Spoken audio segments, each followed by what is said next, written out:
And we're live. Very good. We'll now reconvene our regular council meeting at the Township of Cabot-Monaghan.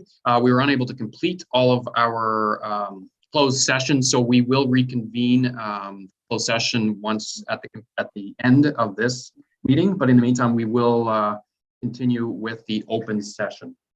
So with that, our next item on the agenda is under presentations, Kimberly Pope, Director of Finance, Treasurer, final 2022 budget presentation. Ms. Pope. Thank you, Mayor McFadden. Through you to Council, I have before you the final Finance Report 2022-02. This is the final draft presentation. It does include the changes that were made at the special budget council meeting on January the 20th as directed per motion. So therefore, we'll go for the next page, please. Here is a summary of the $76,000 of decreases. It does total to the total municipal tax levy increase of 2.85%. There was a reduction of $25,000 in the Mr. Hack 2022 township incentives from $50,000 to $25,000. The removal of $10,000 in the Heritage Conservation District Plan. A removal of $20,000 for the Maple Leaf Park Old Shelter demolition. A reduction of $30,000 for the 2010 John Deere grader transfer, reducing it down to $250,000, and the addition of $9,000 for parks and facilities contracted services at the Bruce Johnson building. As a reminder, every 1% municipal residential tax increase does equal approximately $102,000 in additional revenue towards the operating and capital budgets. All the 2021 actuals are included up to December 31st. Next slide, please. The library board presented to council after our last budget meeting on February the 7th. They have included in this budget an operating levy of $280,953, which is approximately an increase of 3.2%. There is also a net capital levy of $30,575, plus the additional transfer from the development charges of $4,248. In our boards and authorities, you'll see that the library board also has an additional $16,530 of allocated expenses paid directly by the municipality for library expenditures such as audit fees, insurance premiums, payroll, and IT fees. Next slide, please. Mmp property assessments, this remains the same as previously reported to council. We do know that they are using the same valuation date that they used in both 2020 and 2021. Therefore, when taxpayers are receiving their final tax bills, they're noticed that their CVA will continue to have the same value unless, of course, they've had a reassessment because there's been a new build or a significant change to the property specific to that property. The Ontario Municipal Partnership Fund, the OMPF, for 2022 is $520,200, which is the equivalent of $142 per household, and the other allocations over the years are there showing a slight increase year over year. Next slide, please. This is a summary of the final draft with the 2.85% balanced and increased in the budget. Same as last time, however, just updated with the new 2.85%. Next slide, please. At 2.85% applied to a residential annual tax bill would equal an increase of $19.52 per 100,000. We do quote per 100,000 so that residents can multiply by their own CVA to determine where they think their taxes may go. Just as an example, if someone owned a $400,000 home, the increase would be $78.70, which is the equivalent of 21 cents per day. Next slide, please. The municipal tax rates, of course, we have many different categories: commercial, industrial, farm, residential being the primaries, and we do have tax ratios set by the county and reductions therefore. This is the summary page just showing the 2.85% and the $19.52 more per $100,000. Next slide, please. Tax levy comparison, just showing you what's happened since 2018 with the variation in the CVA changes year over year. You'll note that in 2021, there wasn't much of a change. That's because, again, they were using the same values because 2020 was the final year of the last phase in assessment. For 2022, that additional growth that we're seeing is because of new builds or changes to existing, not an impact release because, of course, they are freezing at the same 2020 value. You'll see the taxes per 100,000 residential have increased from $685.24 back in 2021 to $704.76 in 2022 final. Next slide, please.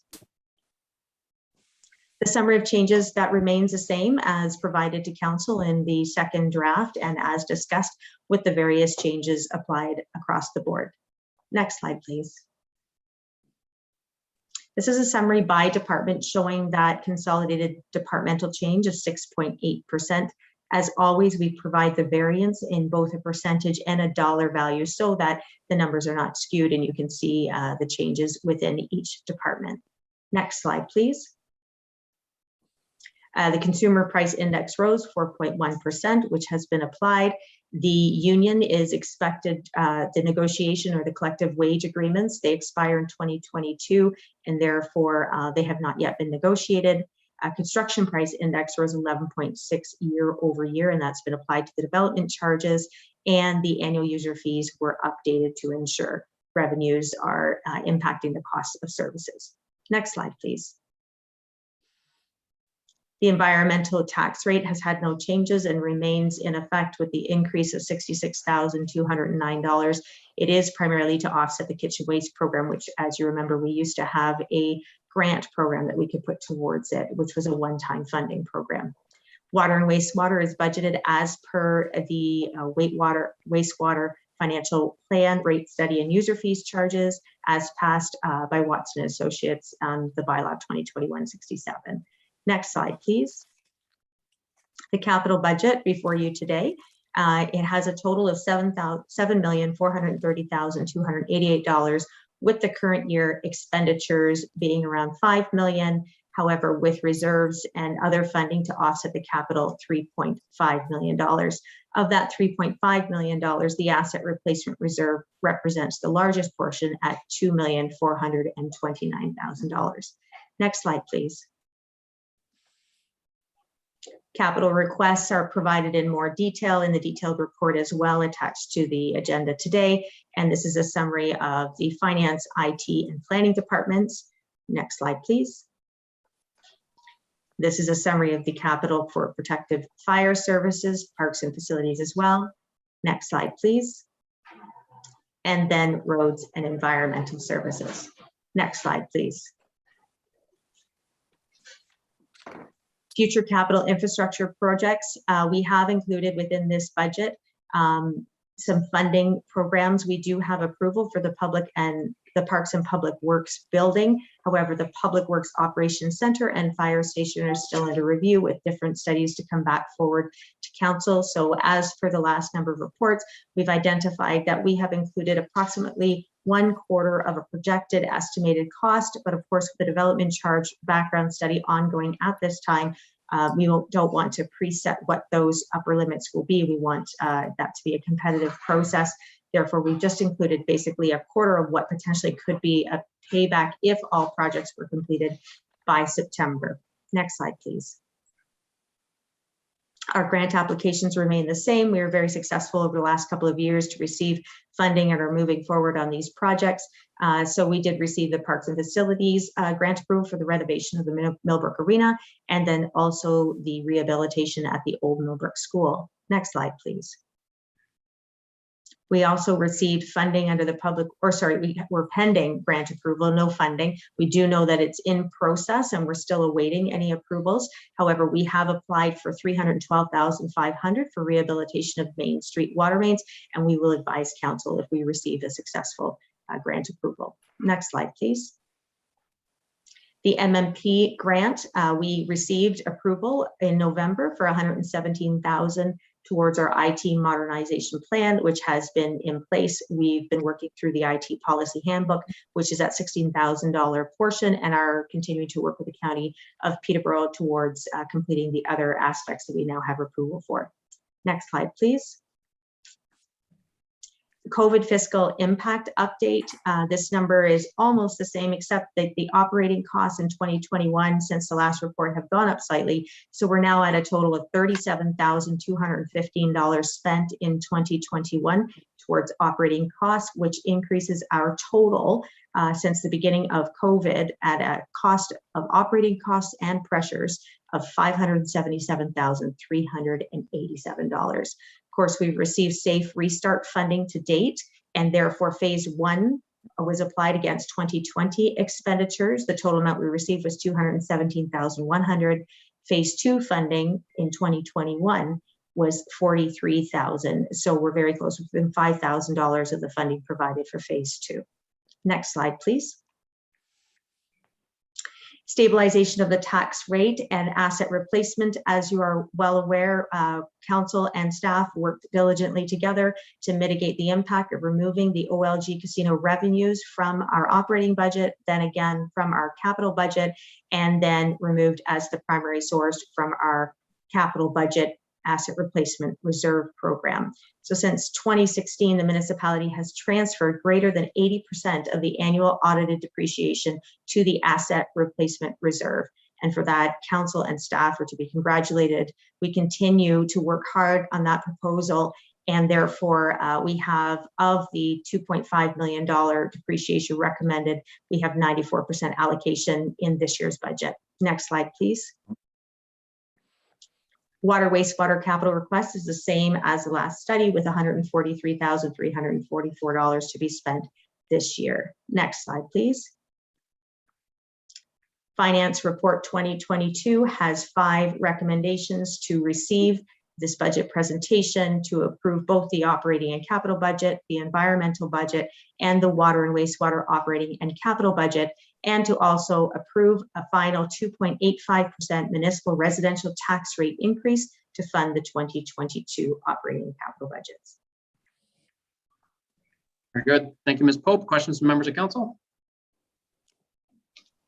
We do have the final report coming up at the end, obviously for approval under 11.5, but in the meantime, if there's any questions before we get to the report later on in the presentation, if not, then just a motion then to receive that report. Deputy Mayor Graham, Councillor Belch, Madam Clerk, recorded vote. Councillor Huntley. Yes. Deputy Mayor Graham. Yes. Councillor Shaw. Yes. Councillor Belch. Yes. And Mayor McFadden. Yes, motion is approved. Thank you, Kimberly, and you'll be back later to finish off. Next item is delegations, item 8.1. Michael Testazuga and Nicholas Makos from Bromont Group request for council support for minister's zoning order. Madam Clerk, I'll await. I see Michael is in and Nicholas.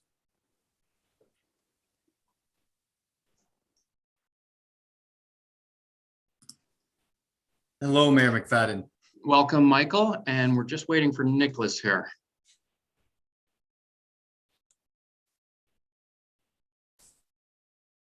I hope you can hear me now. All right, and we can see you as well. Welcome, Nicholas. Welcome, Michael. The floor is yours. You have 10 minutes, and then we'll follow that up with questions. Well, thank you very much, Mayor and Council, for giving us the opportunity to speak with you today. As you're aware, I'm here on behalf of the Bromont Group of Companies, and specifically CSU Developments, Inc., Vargas Properties, Inc., and Vargas P, Inc.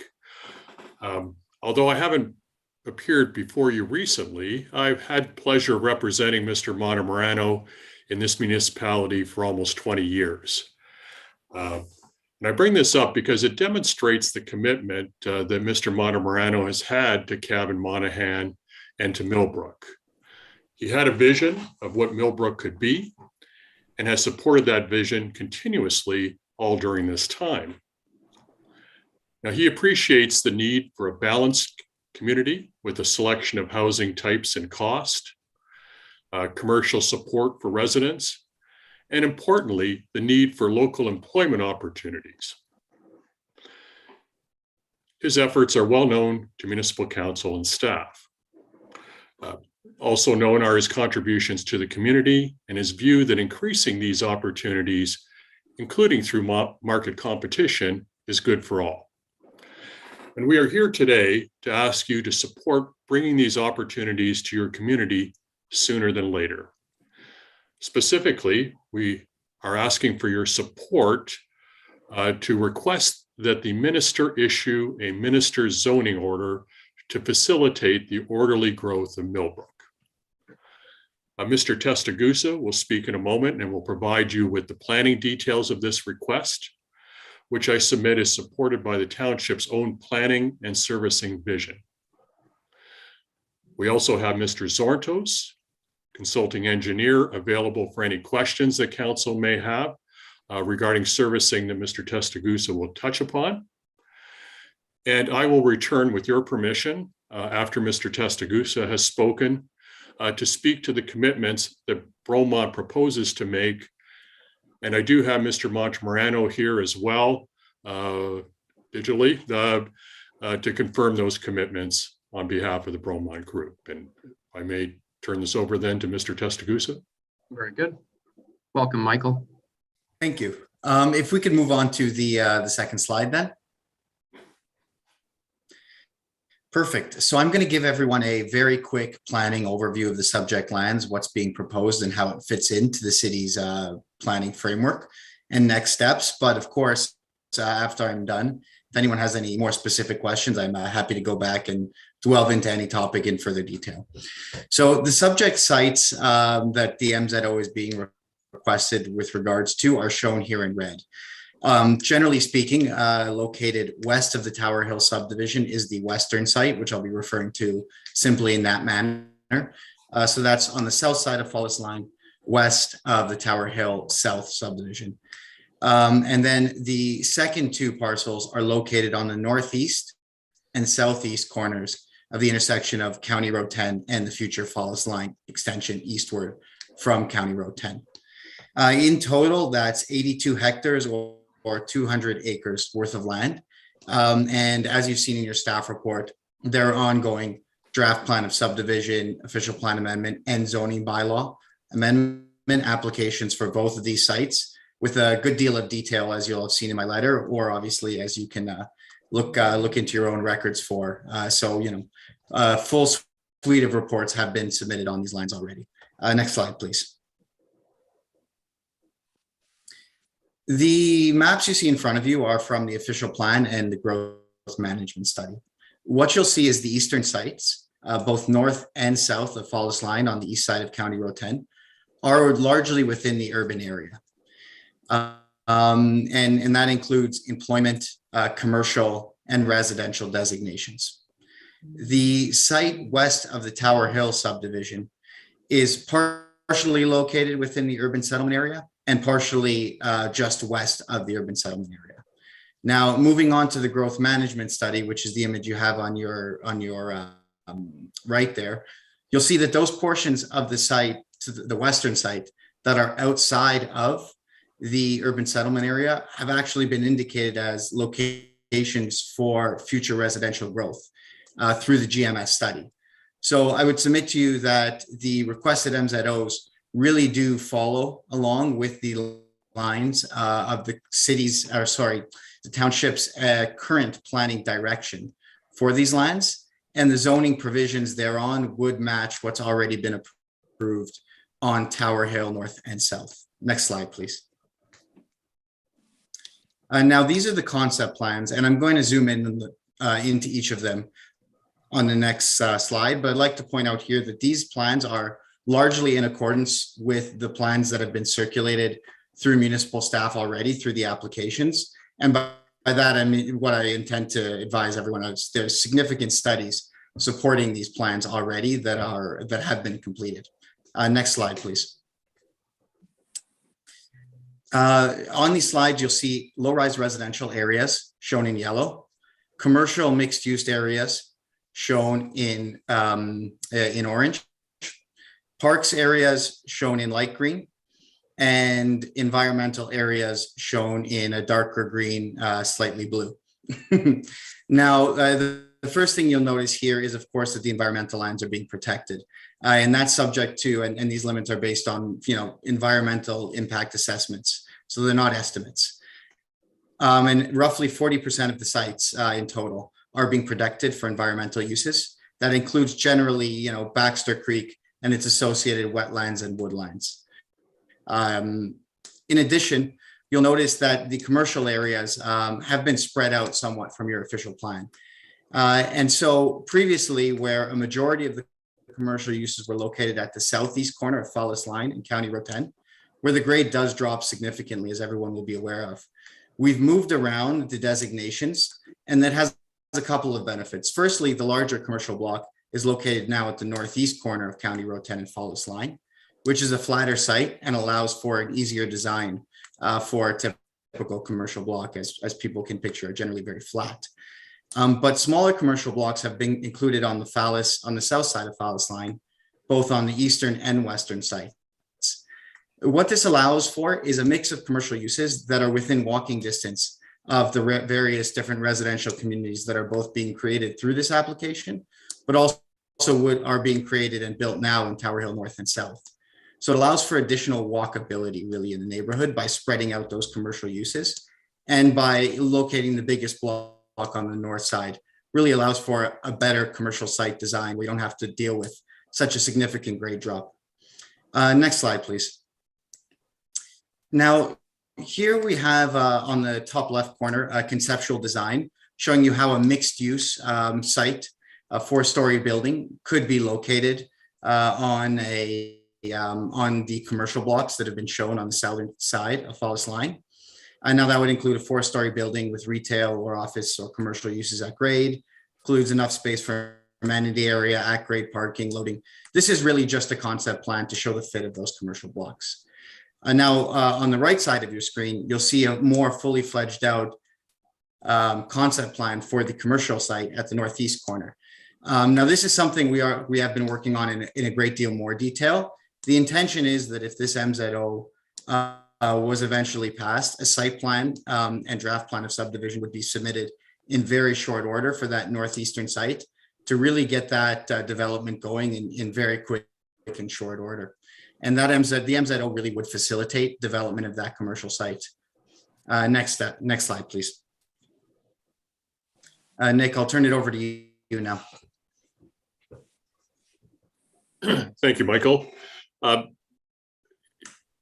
As always, it's appropriate that the Bromont Group commit to an orderly development of these sites. And in that regard, certainly we've set out some commitments here that to participating in the county and town's growth management study and master servicing study. So I know that process is underway, and we're committed to being part of that process and part of the solution.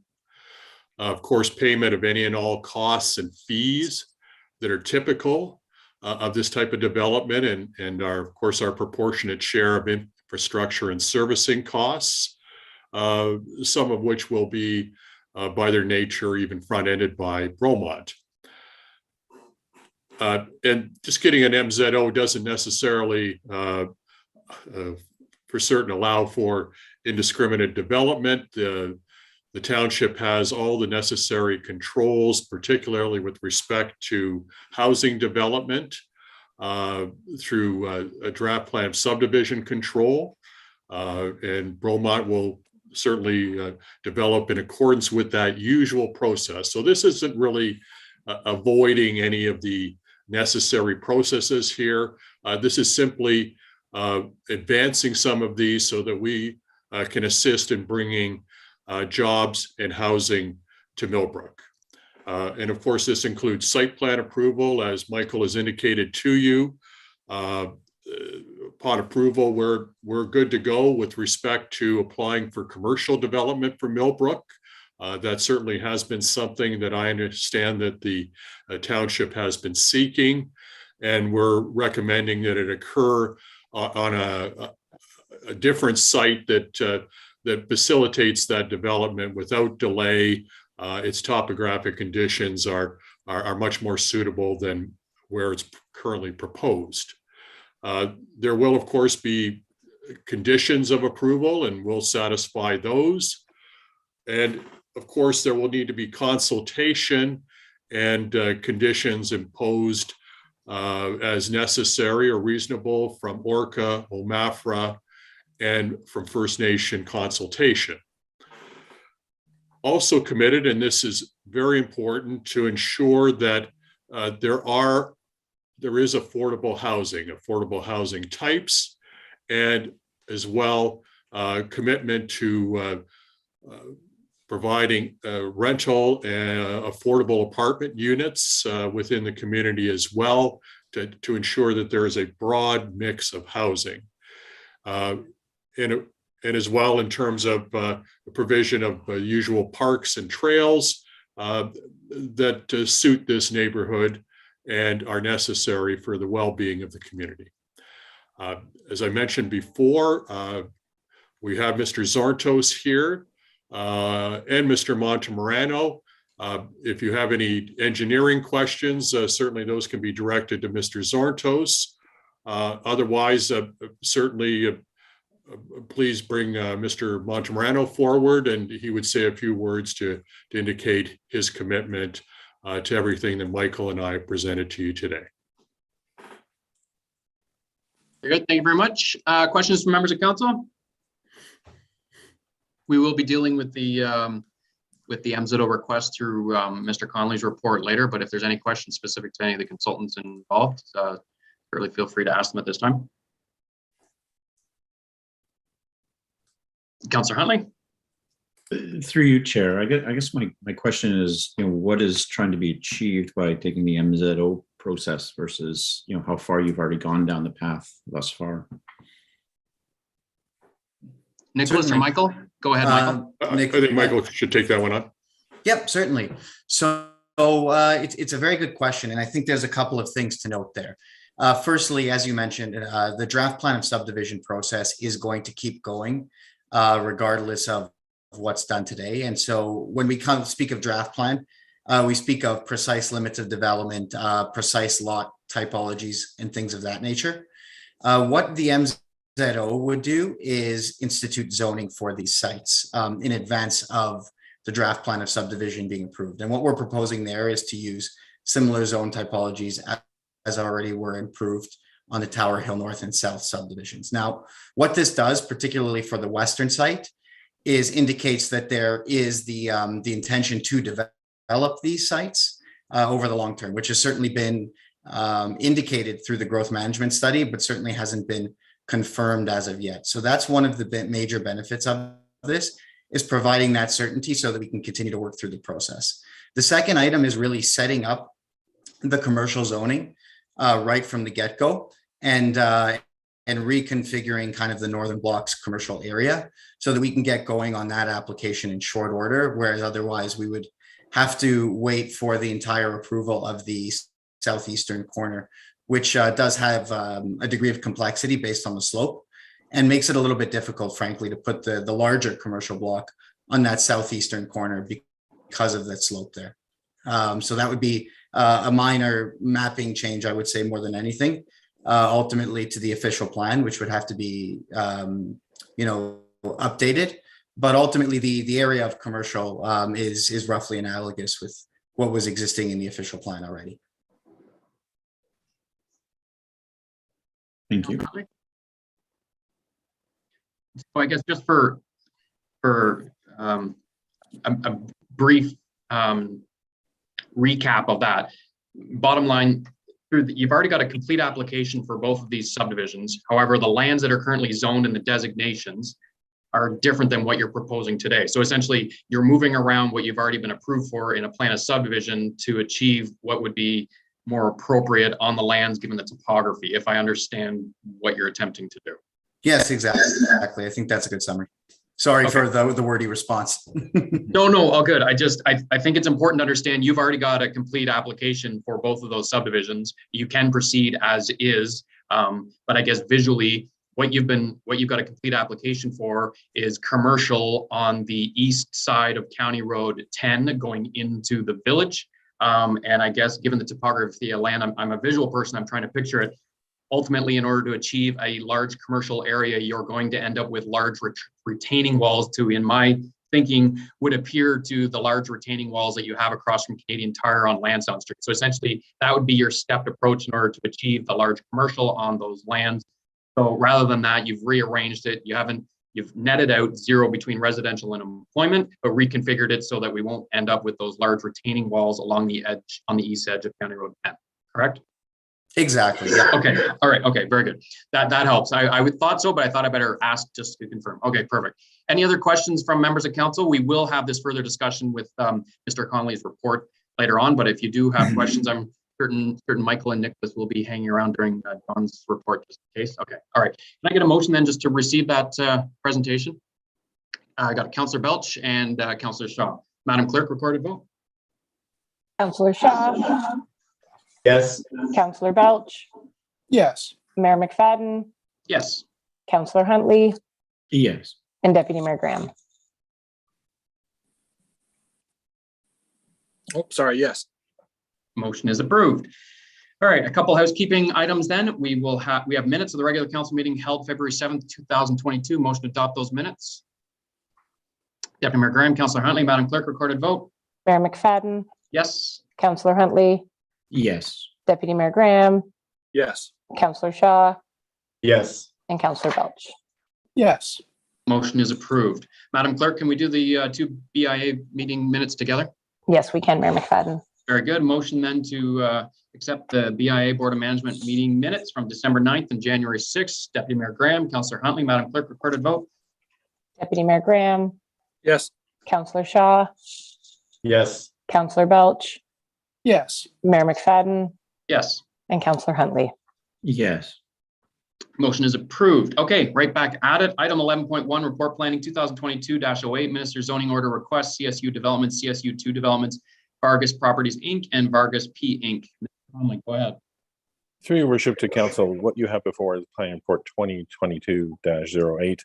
That's the Minister's Zoning Order Request, CSU Developments, CSU 2 Developments, Vargas Properties, Inc., and Vargas, Inc. The recommendation being that council receive Report Planning 2022-08, Minister's Zoning Order Request, CSU Developments, CSU 2 Developments, Vargas Properties, Inc., and Vargas P. Inc.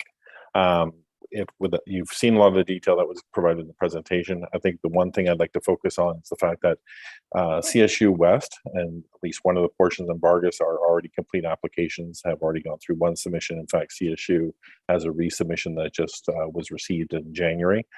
So these are applications that have been in process. The township and other agencies have provided comments.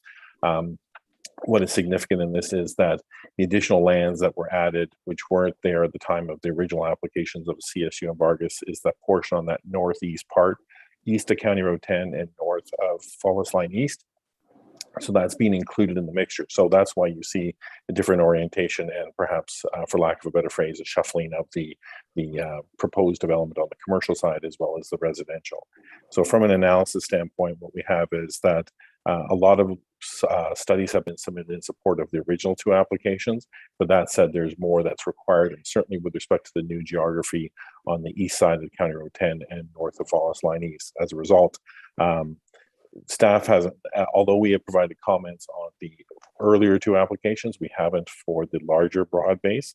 So with that, what we'd like to do is say that staff can take a position in terms of saying that we have all the information there. However, one of the things that I think council can take some comfort in is the fact that the development proposals and what's being requested of council is that the application, the approvals will not be limited to just what is there, or it will be in terms of being able to obtain all the Planning Act approvals, implement the proposed development, and review and satisfy all the conditions of approval. I think sometime with these minister zoning orders with respect to your worship is that people think it's a black box and other approvals don't need to happen. That's not the case. We still have to go, as Mr. Testaguza had provided in his presentation, that all the approvals still have to go forward with respect to draft plan approval for the subdivision, as well as official plan amendment and any zoning changes that are there. With that would also mean that we would have any conditions that would be provided or imposed, recommended by other agencies or parties such as ORCA or First Nations. And then on top of that, staff would recommend that, as was outlined in the definition, or in the presentation, I should say, that the proponent participate in our growth management study, which is being updated, the master servicing study, and then as well, any costs, customary fees associated with the proposed development be paid for. In other words, growth will pay for growth. One other thing that we'd like to add to that is council may also consider support for the proposals with the idea of securing some purpose-built affordable renting, affordable housing units, my apologies, to a specific number of units, which were outlined in the presentation, or percentage of what's being proposed as a development. And with that, any conditions will be there in terms of probably outlined as we would best recommend in a development agreement that would be worked out between the proponent and the township, and then brought back to council at a later date for approval. With that, Good, thank you, Mr. Very good. Thank you, Mr. Connolly. Questions from members of council? Deputy Mayor Graham, and then I got Councillor Huntley. Go ahead, Deputy Mayor Graham. Through you, Mayor. Just a question. I'm not sure if it's for John or one of the additional participants. By my just eye, and that's all we're basing it on with regards to some of the mapping that's been provided in both the delegation and in the report, it seems to me that there is a slight reduction in the commercial area with regards to what's being presented in the request. I don't know who would like to speak to that quantification or what sort of acreage or percentage of lands that are being reallocated. Who can address or clarify that? I'm happy to, if you'd like. Go ahead. Can we go back to perhaps my presentation? Maybe the easiest way to graphically or visually show it. Let me see if I can find you the proper reference here to the slide. It would be most appropriate. I think the best slide will be slide 4.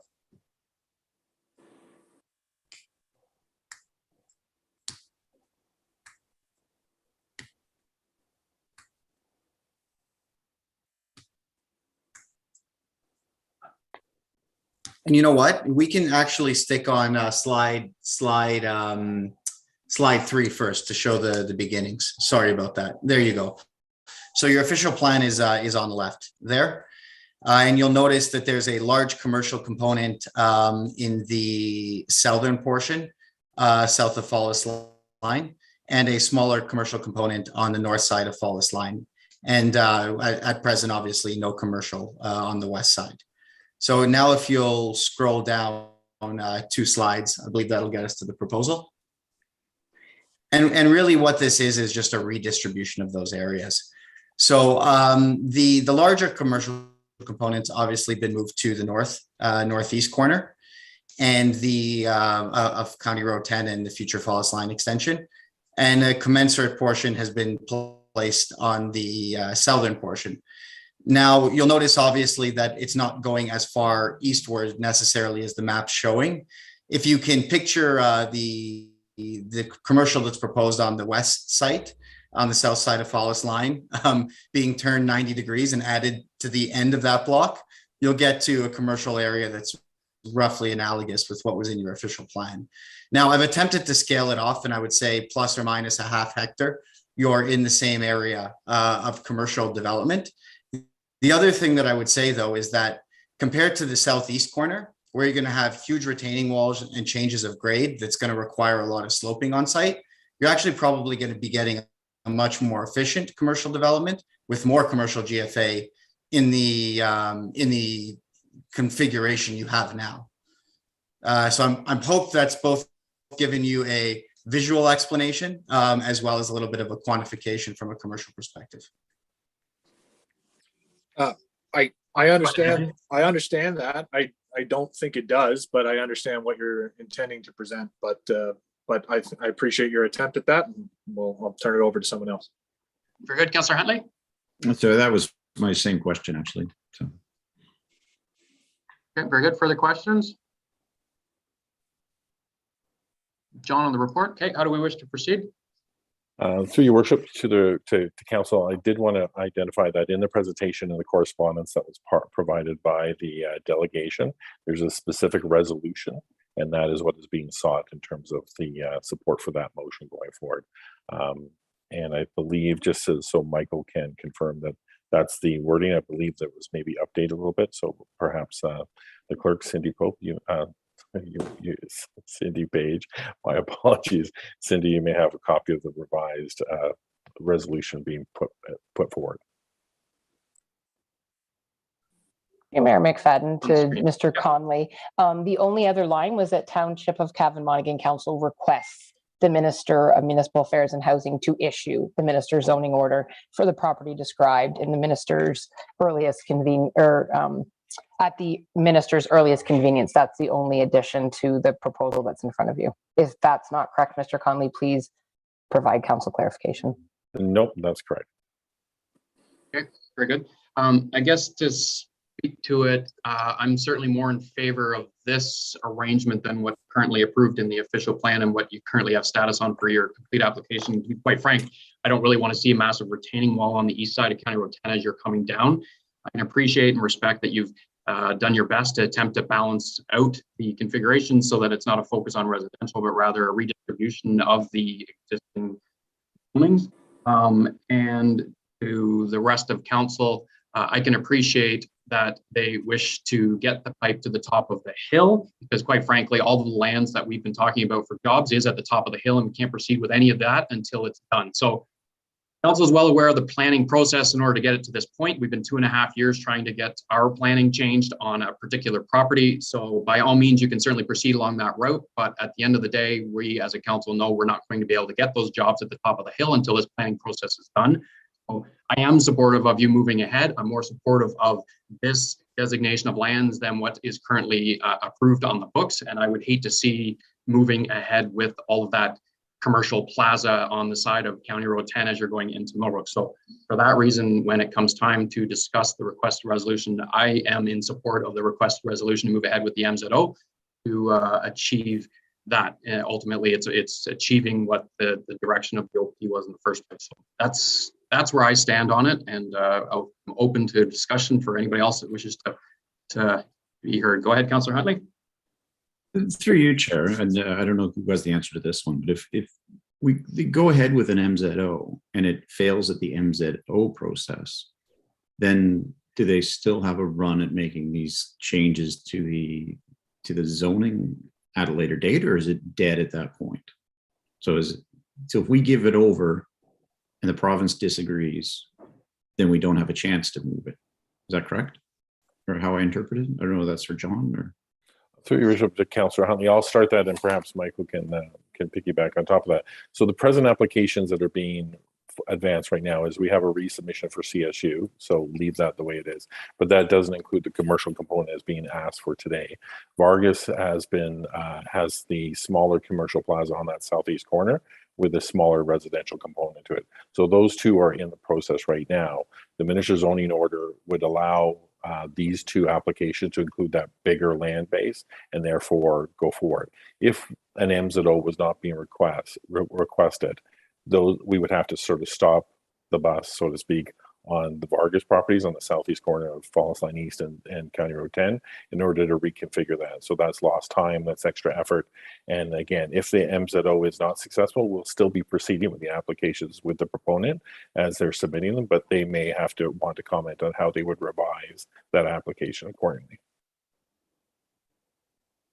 And John, just to piggyback, I think you're correct in terms of answering the question insofar as if it was recommended, if that request was approved today by council, and for some reason the ministry chose not to issue the MZO for any reason, we would be able to continue with our current applications. But it certainly would require additional time and process in order to make the revisions that we're showing on the plans today. Okay. Go ahead, Nicholas, you're muted. Thank you, Your Worship. Basically here, we're not looking to sidestep any of the process particularly. What we're really looking to do is to move ahead. If I could just capture it in a phrase. As you can see, there is a considerable demand. There's great interest in working and living in Millbrook. And we'd like to get in front of that as opposed to being behind it, if you will. And that's really the reason for the MZO request. And it's the reason that they're being implemented across the province is to kind of break through some of this process to get ahead, to get shovels in the ground, essentially. That's why we're here before you, to ask for your assistance in pushing ahead with this process. Thank you. Nicholas, go ahead, Councillor Huntley. There's a follow-up question to that then. I understand the concept of the MZOs and why they're in place. I guess, how much reassurance do we have that the MZO is really for the employment lands and not for the residential? It doesn't take a rocket science to figure out that the residential obviously is where your money lies, and the commercial just kind of comes along with it for the ride. And if you're doing this in order to, accelerate being able to build, employment lands and commercial lands, yet you go and build all the residential and then come back and build the commercial, like we haven't achieved what we've been looking for as a council. Oh, through your worship to Councillor Huntley, I can answer that. And again, I'll allow Michael to add to that. Is one of the things that's been clear through the application, the current application, as well as supplementary comments, is that council last year has made it loud and clear that if these applications are proceed, the idea is for commercial and employment jobs to go first. That has been conveyed. That is something that has been outlined to the applicant in the previous applications and in this enhanced application as well. So that has always been the priority of council, and that's been conveyed through township staff to the proponent. And again, the development agreement as recommended and outlined in my report would be the same thing, would have identified that the commercial work or the work with respect to employment go first, and it would be ahead of the residential. But through you, Chair, but what's the assurance there? I mean, it's one thing to recommend it, but how do you make that happen? Councillor Huntley, I can add. Yep, I can add on to that to a degree.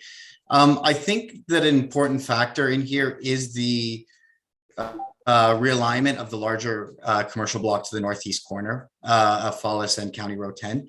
The importance of that, I don't think, can be understated. In its current location, in any event, in order for that commercial development to be built, and also everything north and east of Fallis and County Road 10, the pipe needs to be extended up the remainder of that eastern subdivision area. So in any event, that pipe and the road that comes along with it needs to go up the eastern side. What we have now is we're putting that commercial block in a better location, in a more favorable location, where it's not as difficult and cumbersome to develop. Retaining walls are one thing, but there's a huge cost to the earth moving also that needs to happen in order for, a huge commercial development of that, in essence, to be built where there's currently a hill. So it also makes it much more economically viable. But the other thing is that I think, you'll find that town staff and county staff still have the keys to this through the draft plan of subdivision and the timing for the approvals of the draft plan of subdivision and any conditions that they want to put into the draft subdivision agreement or the development agreement. And when I say that with respect to the commercial block, to securing for the commercial block through those processes.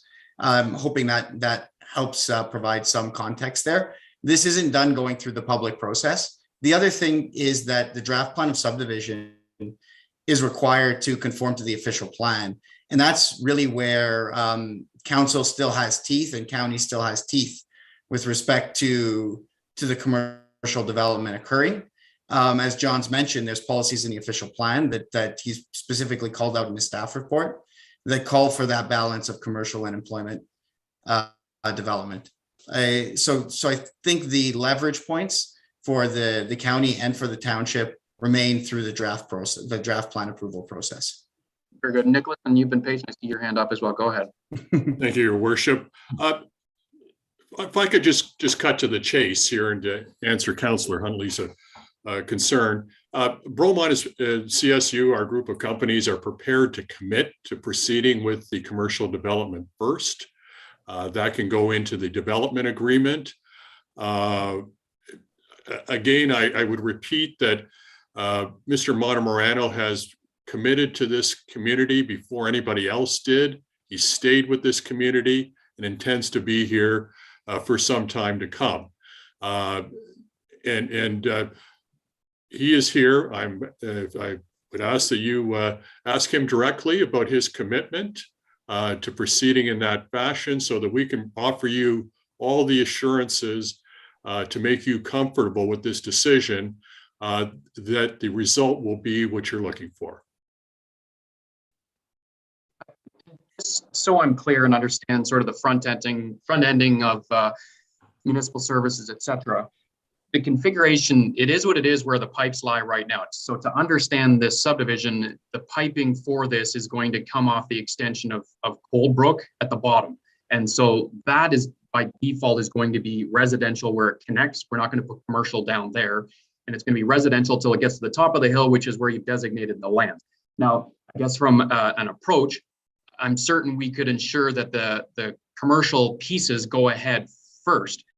But if without the approvals for the residential upon which the pipe is passed across, I could foresee, and it makes sense logically, that the developer is going to want us to front end the cost for all the lands that it has to bypass until they get approvals to put the actual houses in the ground in order to get to the commercial part. I get that. I mean, it's got to pay for itself as you're putting the pipe. So I'm certain you'll run the pipe to the top of the hill, but you're not going to pay for a pipe if you don't have a commitment that we're going to approve the residential along route. And that's going to end up coming back to the municipality front end, which quite frankly, I don't think there's any desire for any of it front end.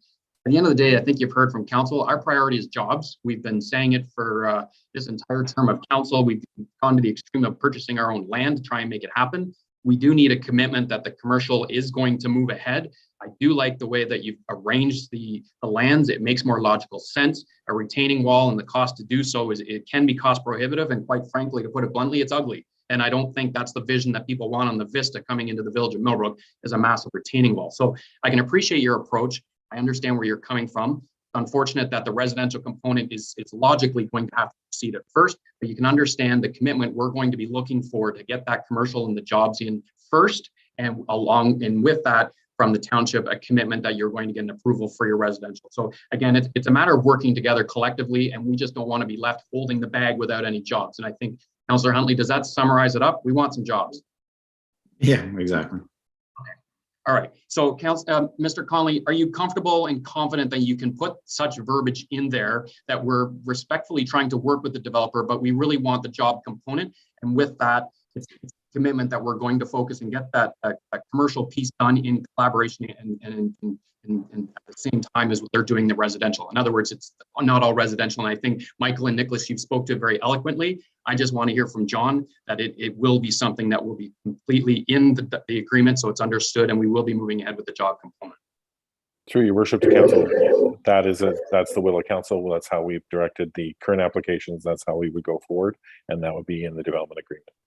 Very good. And just so I understand correctly, and I know we've been through this process because we've done it ourselves on Sire Line, you certainly can go back to the drawing board without this MZO and reconfigure all the properties as you've laid out before us. I guess your concern is you're going to experience the same delays that we've experienced, whereby we're just simply trying to change the designation on a piece of property, and it's taken us 3 years. So you may eventually get here, but at the end of the day, it's going to take a long time. And I know myself, and I'm sure the rest of council, we've heard loud and clear from our residents in Millbrook that they're looking to have their water bills lowered, and it's not going to be lowered as long as they're subsidizing the entire freight of a $21 million plant. So I know this will expedite to get more users onto the pipe to pay for what we've already put in the ground. So, and that's the other thing that I know. Eventually this is coming. This isn't a yes or no. It's all coming. It's just in what configuration and what time frame. Quite frankly, I'd prefer to get that done as quickly as we possibly can. Deputy Mayor Graham, I saw your hand up. Yep. Yeah, no, I understand and hear all that. And if the application or what was being considered was just the Vargas properties, I think it would make somewhat more sense. And I don't really understand the need to incorporate the CSU lands, but I understand from a developer standpoint why I would. But I can't support the MZO. I feel as though all of the reasons I'm in agreement with regards to the appropriateness of it being considered, but I don't see any catalyst in here to expedite the process. I do think there needs to be some significant due diligence done as to where these commercial lands can be more appropriately or better structured in order to make them actionable and feasible. I have tremendous concerns about all of the implications with regards to the developments on the intersection of Fallis Line. I think it requires the amount of time to do appropriate due diligence and understand exactly how this is going to all roll out. And I think we will all benefit from the time that the process will take in order to do that. But that's just my opinion. But I don't have a disagreement with a lot of the content. I just don't think there's any need to expedite the process. So that's just where I'm at. But I just wanted to make that statement on the record. Very good. I guess my question to Mr. Conley, in light of the 3.5 years we spent on Tower Hill North, approximately how long did we as a council actually get the opportunity to discuss? I think through your worship to the rest of council, I think you spend more time in your conversations, my monthly, my bi-weekly updates in terms of some of those conversations. So I think in terms of that, not nearly enough. However, I would say that when you are looking at this application, the proposals, the intent is not to not follow the proper planning process. That still has to happen, and that's what Mr. Testagoza has been trying to reinforce. What happens here is the idea of trying to expedite some of the, I think what your worship has captured sometimes is the bureaucracy and the time delays that are there, and not with the intent of doing shortcuts or in any way compromising on that. But that said, I can certainly appreciate where the deputy mayor is coming from in that respect, but perhaps Mr. Testagoza may want to add to that. I can be very brief, but yes, I think that's in essence the gist of it. I mean, frankly, any review with respect to grading, traffic, even appropriate kind of dimensions can still occur through the draft plan of subdivision stage, and certainly will still be becoming before this council, as well as the county council in the future. So, this sets the high level direction, I would state, with respect to zoning, but frankly, the nitty gritty details still need to come through an application. And many of those nitty gritty details have been already prepared through the first submission. I think that's how we came to understand really for the first time the real grading implications and issues with the current location and the current way the plan was laid out. So I would say that really the appropriate location for fine grained details is the draft plan of subdivision stage, which isn't being circumvented in any way. Zoning, I mean, can frankly occur based on high level concept plans if it's being, kind of sought in its own right. The details always come through draft plan, in my experience. Very good. And just for clarity, as is, without this, you already have the necessary zoning and official plan in place in order to put all of that commercial along County Road 10. So that it's not a matter of whether or not it's going to happen. Quite frankly, it's going to be ultimately a decision by the developer how they wish to proceed, recognizing probably a 5 to 10 year delay on trying to get this rezoning and OP. I know myself personally, I don't want to see it along there. I like this proposal. I like how things are laid out, and I don't want to be any part of a large commercial subdivision along the edge of County Road 10, which you already have designation and zoning for. So I see this as a compromise. I am very supportive of it because I don't want to see the alternative, which is what's already been approved through our zoning and our official plan. And quite frankly, it might have seemed like a great idea 8 years ago when we approved it, but in recognition now, wow, my office is falling apart. Okay, in recognition now of what it's going to be, I don't like it, and I've seen the plans for it, and I've seen it laid out, and it's not attractive. So, anyways, with that, any further questions or concerns or issues that you wish to have before a motion comes forward, Councillor Huntley? Through you, Chair, to kind of what you've just been talking about. I mean, if we've discovered that this configuration is the better configuration, I understand. But are we now talking? Are there time constraints? Like, why the rush, and why not take our time and do it?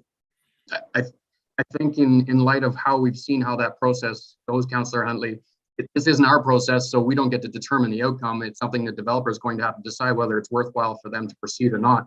But considering it's taken us 2.5 years on a property change from prime ag to employment on the 115, the developer is going to have to ask himself, do I really want to go that route, or do I just want to build with the current zoning and OP that I've already got? Because quite frankly, we both know it's going to take 5 to 10 years for a planning process to eventually get there.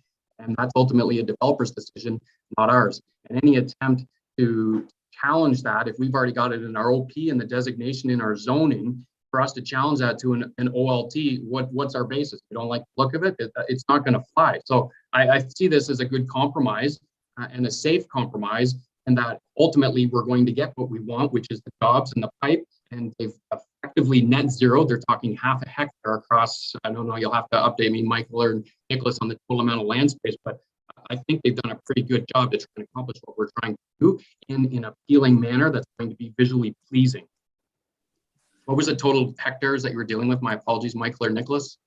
No worries. I did my best to scale off the OP, which obviously is, very high level. And we were talking about half a hectare over roughly 6 hectares.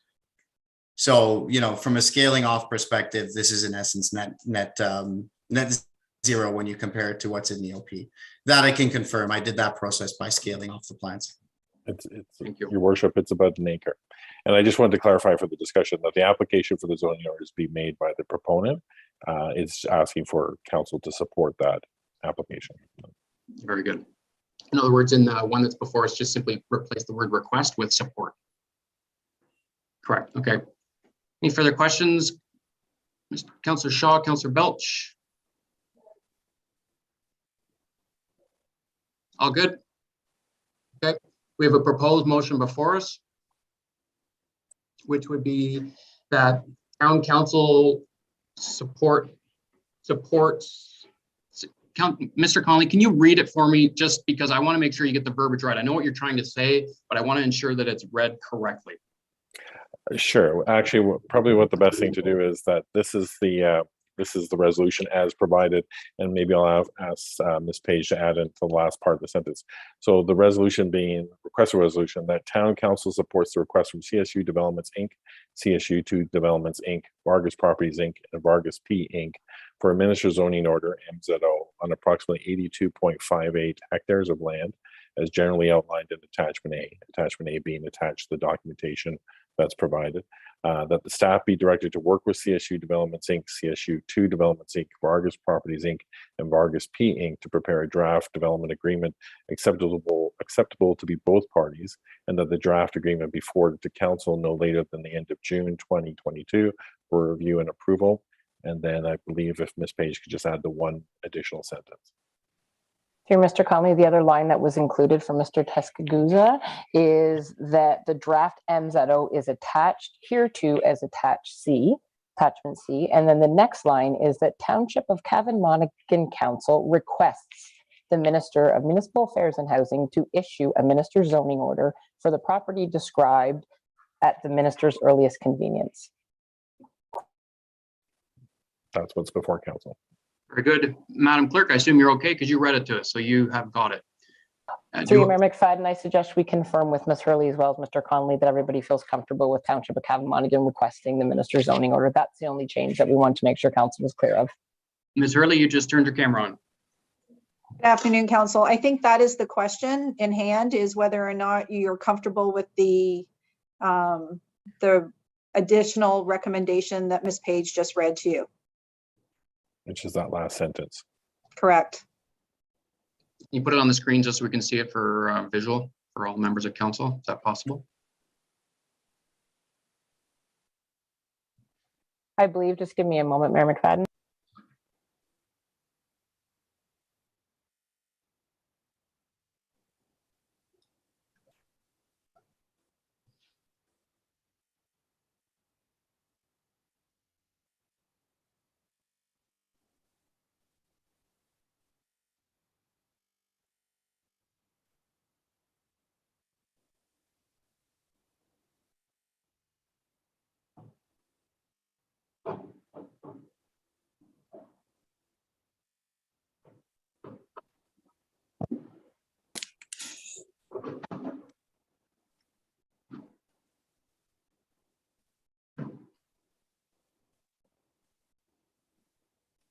Through Mayor McFadden, can you and the rest of members of council see that? Yes, we can. Thank you. I think the difference is one is that council supports the request, and the new recommendation, the addition, is that you are actually requesting the MZO. Just at a quick clarification with my eyes. Yeah, I think the appropriate way to deal with this is we are supporting the request from the developer. It's not our request. So I'm uncomfortable with the final statement. I believe it needs to be, if this motion passes, we're supportive of the request from the developer. It's just for clarity's sake, it's not our request.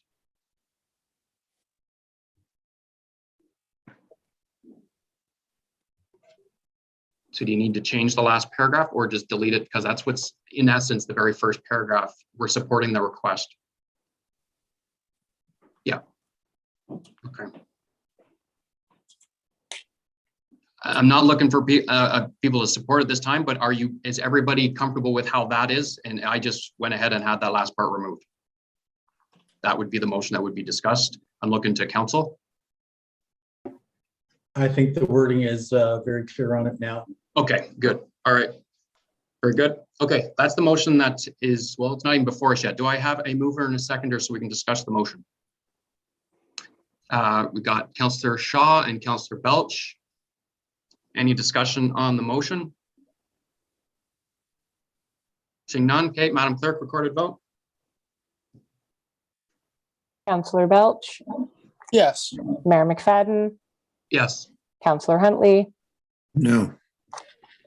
Deputy Mayor Graham, No. Councillor Shaw. Yes. Motion is approved. Thank you, Michael and Nicholas, and thank you, John. Thank you, Your Worship and Council, for hearing us today. Thank you. Thank you. All right. Is everybody still okay, or do we need a break? Can we take That a was- small break? A small break? Okay, sure. Give us a couple minutes.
All right, welcome back, everybody. I'm ready to start as soon as I see my council.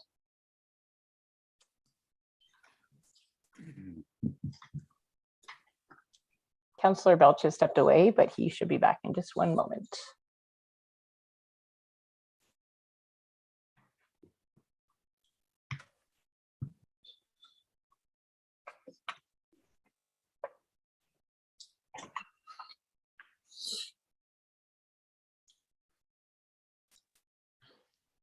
Okay, and we're back. So we will resume our council meeting. Item 11.2, report planning 2022-09, update status report 1066 Sire Line. Mr. Conley?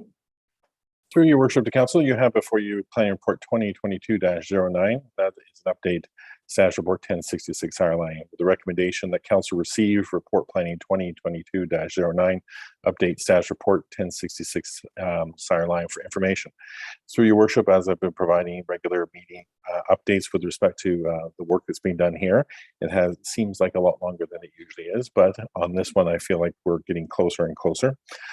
With the last update, what I did want to do is provide an indication that work is being done on the traffic impact study. That work is being done with the idea that we'll have a draft by the end of this month, being February of this year. I did have to clarify that. I did want to provide to council two things, and it's their attachments to the report itself. And that one was a letter dated December 9th.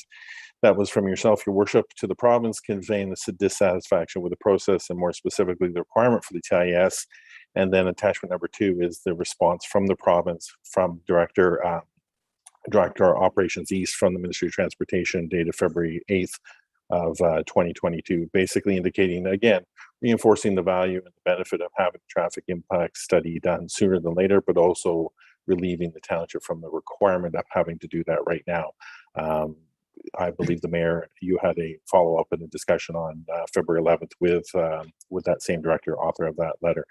I guess, again, what I'd like to do, provide as an update, is the work is being done. It's near completion. We'll be proceeding with that with the idea that the draft report should be done by the end of this month. We'll circulate that to the county and MTO for any comments. The indication here is that we hope to be able to provide that information, post it for public consultation in beginning of March, with the idea that in April we can have a public meeting and be able to sort of bring this back to council for its recommendation with respect to the zoning bylaw change, as well as official plan amendment change. With that, that's the update for this cycle. Very good. Thank you, Mr. Conley. Just to supplement what you've already stated, I did have a conversation with the Director of Operations for MTO, and he was very apologetic that we got caught up in the traffic impact study, clearly made it known that it is not required. We can proceed without it. However, we've already done majority of the work, so we will continue as needed.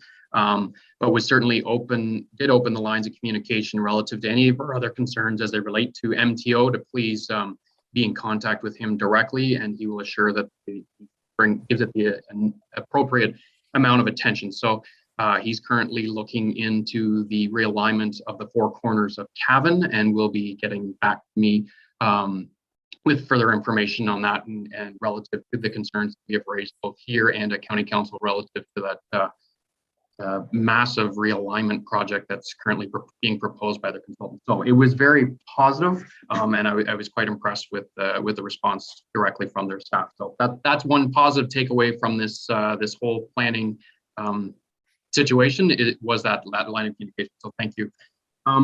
With regards to this, recognizing now what our timelines are, I was going to bring it up under the other part about outstanding action items and reports, but I might as well do it right now under this. My suggestion is given we're now starting to see light at the end of the tunnel for when this is going to come to conclusion, my suggestion would be that in parallel to this process, that we also ask staff to continue their works and bring forward a report on our options for disposition of the property, recognizing what our various options are and how we can ensure that our desire to have jobs specifically property can be enforced. So it's a matter of bringing forward that disposition and not waiting till the end of this process is over and doing them in parallel and starting that now. And I'm open to how you wish to word it, but I think ultimately let's get going on that. However you want that in a motion. Through your worship to council, I understand the intent and certainly the spirit with which we're looking for. I think we can provide it. In terms of specific update, I think the idea is a report with respect to the disposition of land, options for disposition of lands. My apologies, for Sire Line 1066 Sire Line, and bring that forward, obviously in concert with the same timeline as this work is going forward. Excellent. And I'm looking for options, not just simply a real estate and sell it. I'm looking for options to ensure that we're going to get the biggest bang for our buck when it comes to bringing jobs into our community. And I know that's been emphasized by council in the past. So I'm sure you're, as per our last delegation, when you spoke the importance of jobs, I know you get it. So I know you'll include that as how we can ensure that that's part of the discussion. Very good. Of course. Okay, so with that, Ms. Page, how much detail do you want in that motion? Ultimately, I'm looking for options for disposition of the property. Mr. Conley understands that it needs to include some component for relative jobs and how that can be done. How much more information do you want in this motion? Mayor McFadden, would you just like to add a second recommendation to the recommendations in front of you today? And it would just be that council direct staff to report back on the options of disposition for Sire Line. And if you'd like to include something to ensure, to ensure job creations is a top priority or something along those lines, or I can, Ms. Hurley's come on. So Ms. Hurley's going to give us some verbiage here, Mayor McFadden. Yeah, Ms. Hurley, go ahead. Thank you, Ms. Page. I just think you should just keep it simple. I think you need to have the disposition of land options come back before you, and each one of those will give you an option for consideration. If council is in support of that, I think it's important for us, because we do have a bylaw that we must adhere to. So I think it's important for us to bring that back just in its entirety, and I prefer to leave the consideration of jobs off to the report itself, and we'll speak to it in the report. Very good. And if by chance there needs to be changes to our disposition of property bylaw, then I would ask that come back as well. I don't want to be bound by an old bylaw, which probably was put in place prior to a council ever embarking on purchasing a land for employment purposes. So if it needs to be modified, then please bring that back as well with your recommendations in order so that we're compliant. That would be my addition to that recommendation, because I don't want to be bound by an old bylaw if it's not appropriate. Through you, Mr. Chairman, I'm not saying it is it's not appropriate. I think the bylaw is the bylaw, and it does very clearly outline options for consideration, and each one of them can probably, I would seek some legal advice on that, but I think it'll still meet the needs of what you're looking for originally, which is the best way to ensure that jobs or employment is attracted, or options of that consideration is attracted. So I can't state at this time that we would modify or have to modify the bylaw. It may give us exactly what what you want, and it may not. That's fine. Absolutely. That's why I'm looking to the motion to provide the flexibility. If it provides what we already need, then there's no modifications necessary. If it doesn't, I don't want to be bound by a bylaw to have to come back to get other direction to modify the bylaw for disposition. That's all. I'm providing flexibility to incorporate it if you need to, so that we're not bound by an inappropriate bylaw for disposition. Through you, Mr. Chairman, I think we're speaking the same thing. If it doesn't get us where we want to be on the high priority or the importance of jobs or employment, then we would bring that back, but we would also seek legal advice on how Absolutely. Best. It's great when we're all on the same page. Thank you, Ms. Hurley. That's good. Ms. Page, are we good? Dear Mayor McFadden, to Ms. Hurley, as well as the rest of members of council, if you are, then we can make this work. Okay, very good. So we're going to bring it back with options for disposition to ensure that I won't get into the job part, but and potentially the disposition of land bylaw if necessary. I don't believe we were going to include that in it based on what Ms. Hurley was saying, because staff do believe that the disposition of land bylaw will meet the needs that you need right now. No, I think what I heard was we're not sure whether it will meet the needs, and I don't want to have to come back with another motion. The flexibility of including it in part of the motion gives them the flexibility to bring it back modified or bring it back as is. I don't want to come back for another motion. So if it's fine, perfect, then we can just ignore it. If it's not fine, we're not going to have to come back for another motion. I'm trying to get this moving. Ms. Hurley? Okay, so I think you're asking us for something that we're not sure, we're not sure if we have to, I'm not sure if the bylaw doesn't give you exactly what you're looking for, because there's options under the bylaw that can be considered.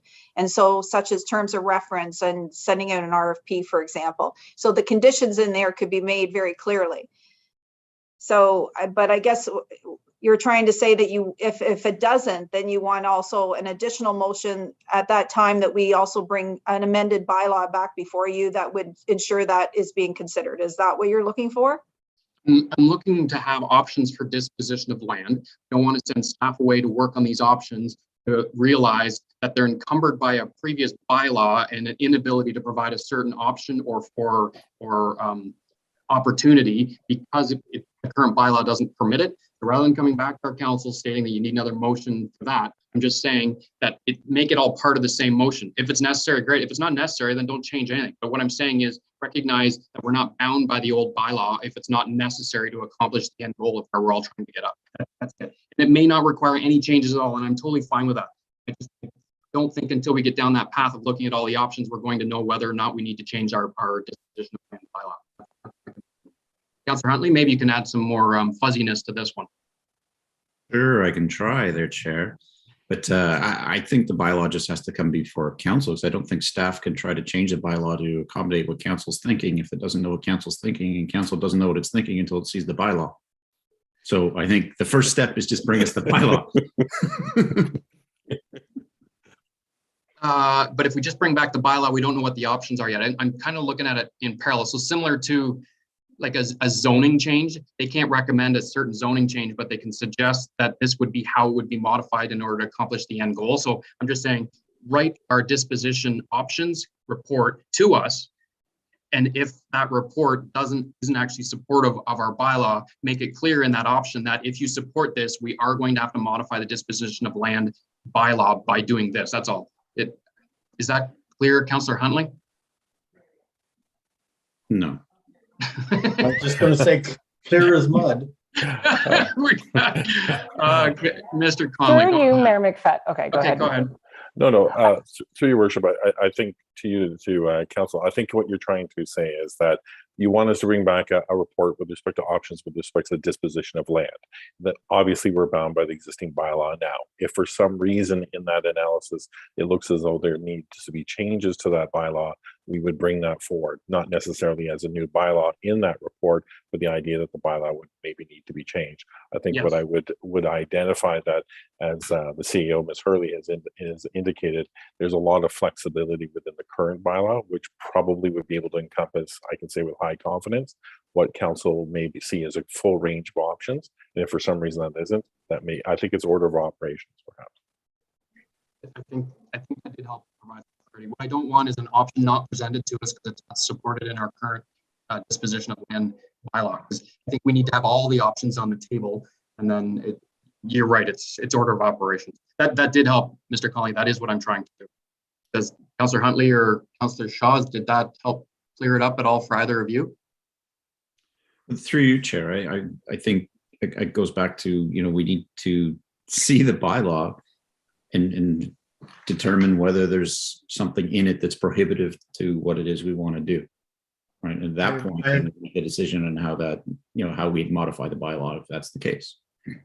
Yes, I agree with Councillor Huntley on that. If we see something in front of us, it's easier to suggest changes than to try to approve something that's pretty esoteric. A lot of moving parts. Agreed. Okay. Yeah. So, Ms. Hurley, then in order to get things going, should we just bring back the purchasing bylaw for discussion, or how do we proceed then? Through you, Mr. Chairman, you were sort of going out there, but I think the intent or the direction of council is to report back to council on the disposition of land bylaw and the process and options that are before council for consideration.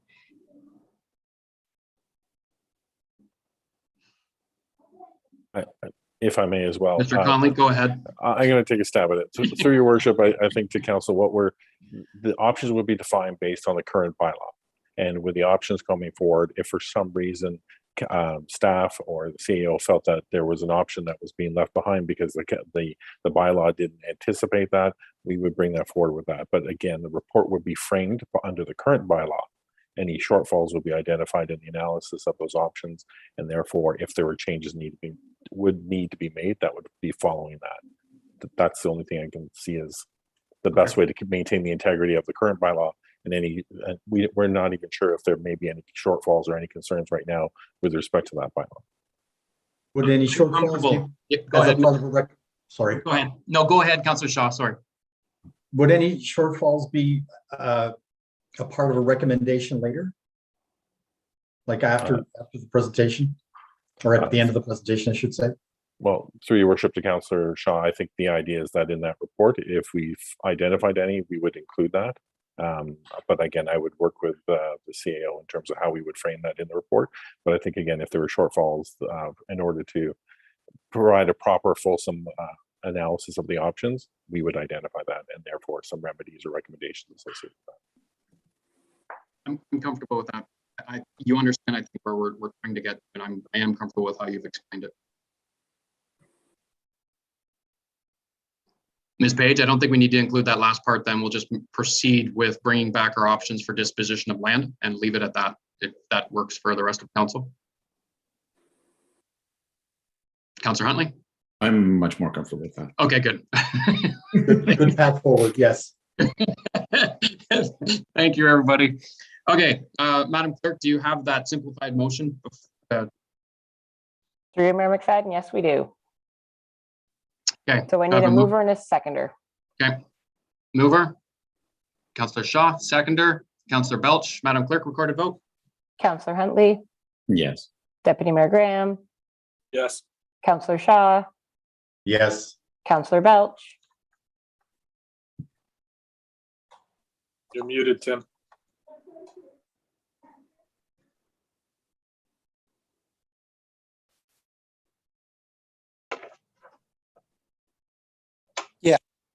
and Mayor McFadden.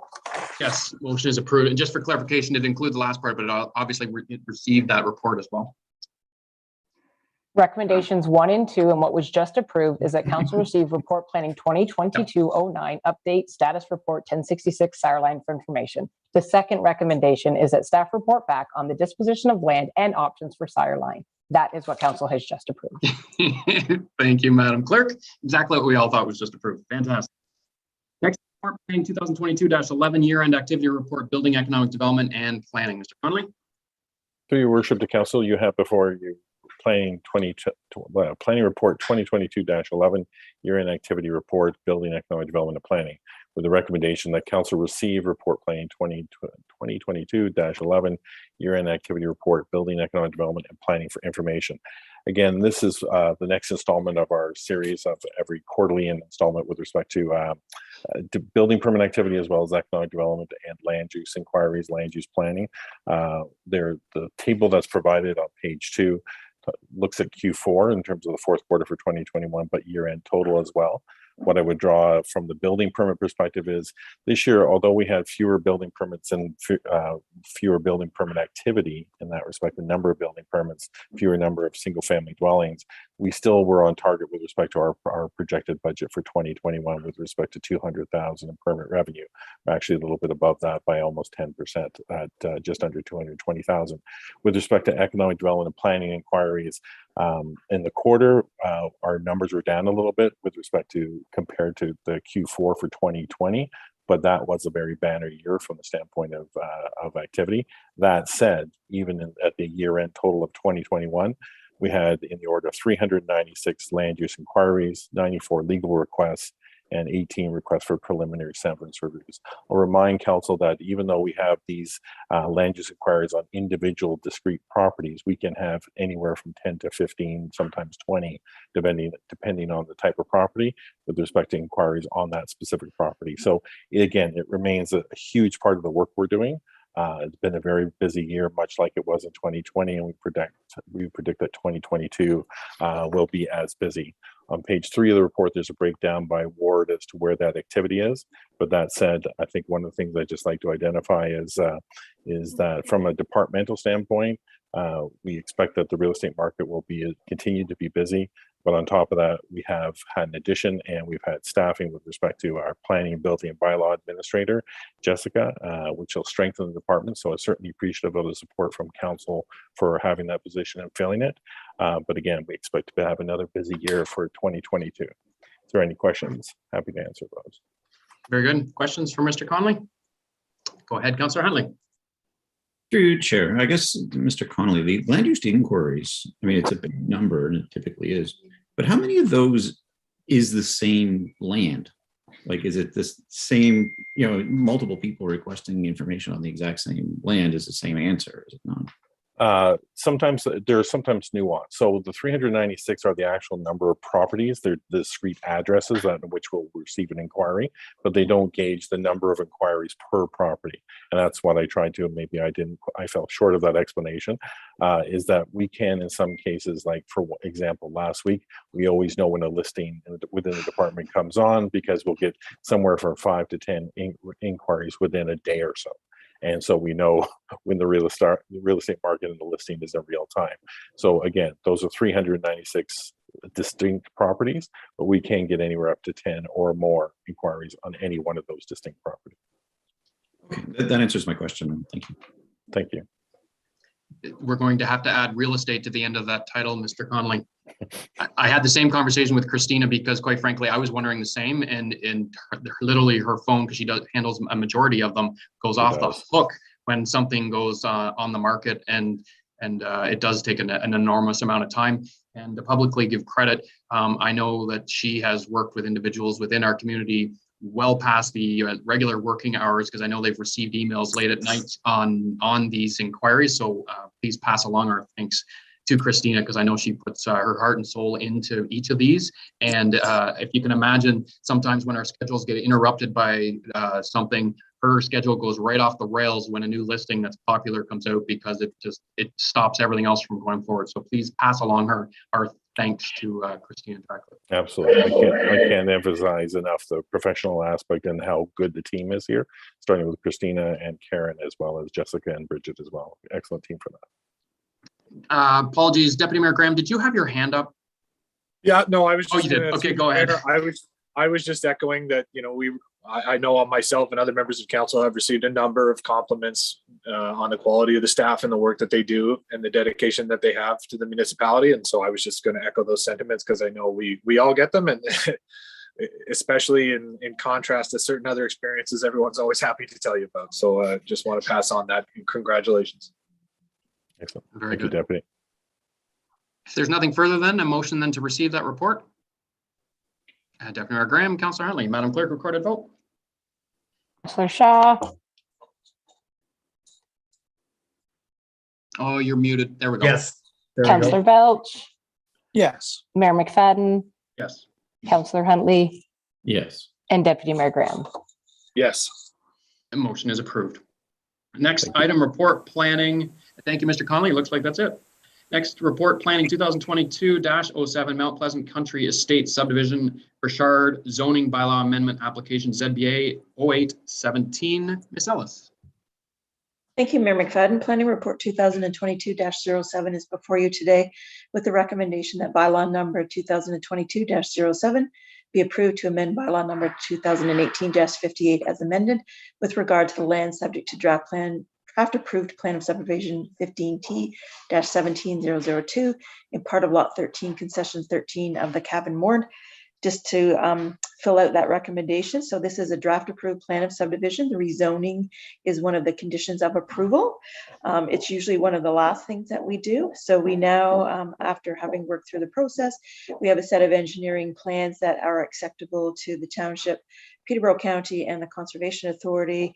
The required permit from the Ministry of Environment, Conservation and Parks for the stormwater management facility is in process.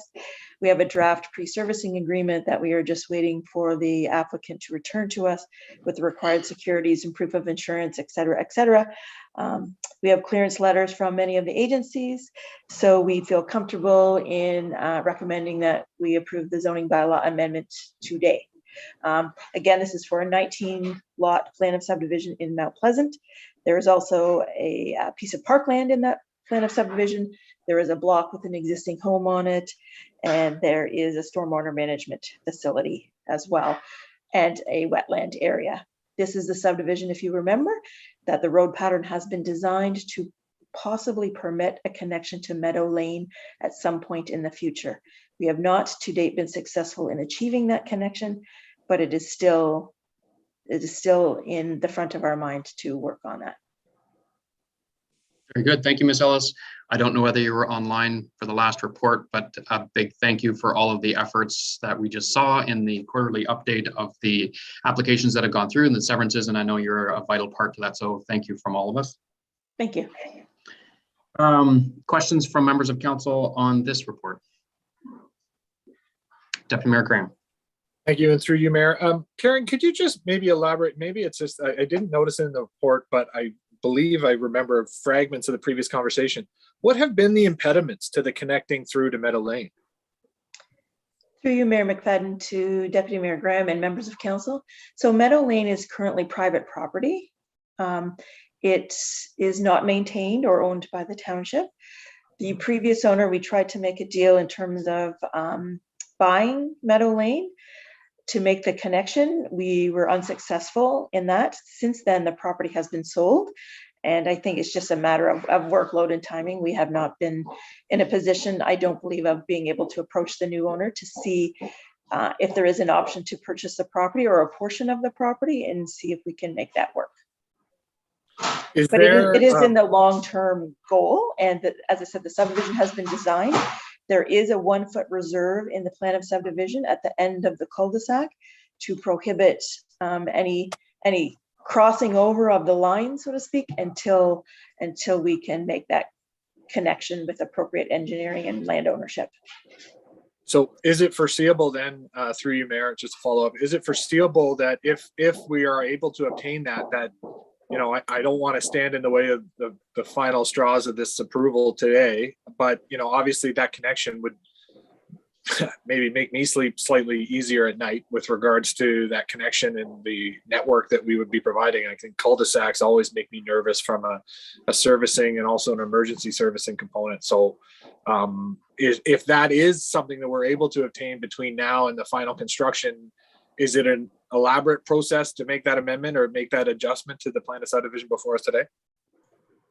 Through you, Mayor McFadden, to Deputy Mayor Graham, I don't think so. It could ultimately, if we could achieve that before the final approval, we could just redline the plan and make that connection. Because I think everything has been sized and designed to allow that connection in the long term. And I'm with you in your trepidations about the cul-de-sac. And I even, with this particular example, I am thinking in my spare time, what do we name the street? Yeah. Because we have Meadow Lane, which would make sense to have Meadow Lane all the way through, but we can't. I don't know if we want two pieces. So there's lots of advantages to having that connection in public ownership. Thank you. Very good. It's like Ann and Ann without an E in Millbrook. Meadow without a W. Any other questions on this report? If not, a motion to receive this report and accept the recommendation. Deputy Mayor Graham, Councillor Belch, Madam Clerk, recorded vote. Mayor McFadden. Yes. Councillor Huntley. Yes. Deputy Mayor Graham. Yes. Councillor Shaw. Yes. And Councillor Belch. Yes. Motion is approved. I'm going to call for a 15-minute break. Apologies. I just wanted to have a quick break before the final budget presentation so everybody can regroup and we'll be prepared for Kimberly when she comes back. Sounds good.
All right, welcome back.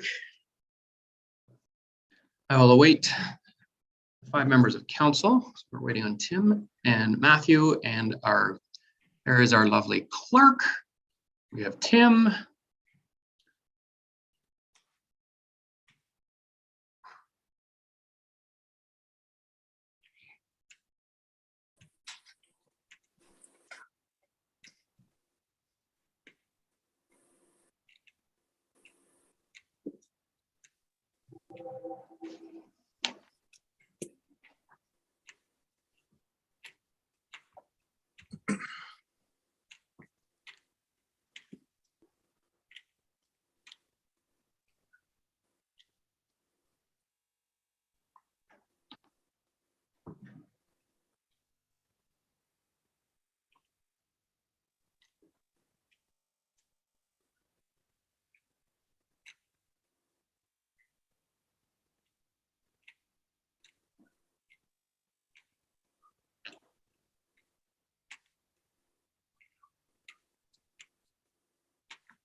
I'm just going to wait till I get the go ahead from Ms. Page and Ms. Hurley.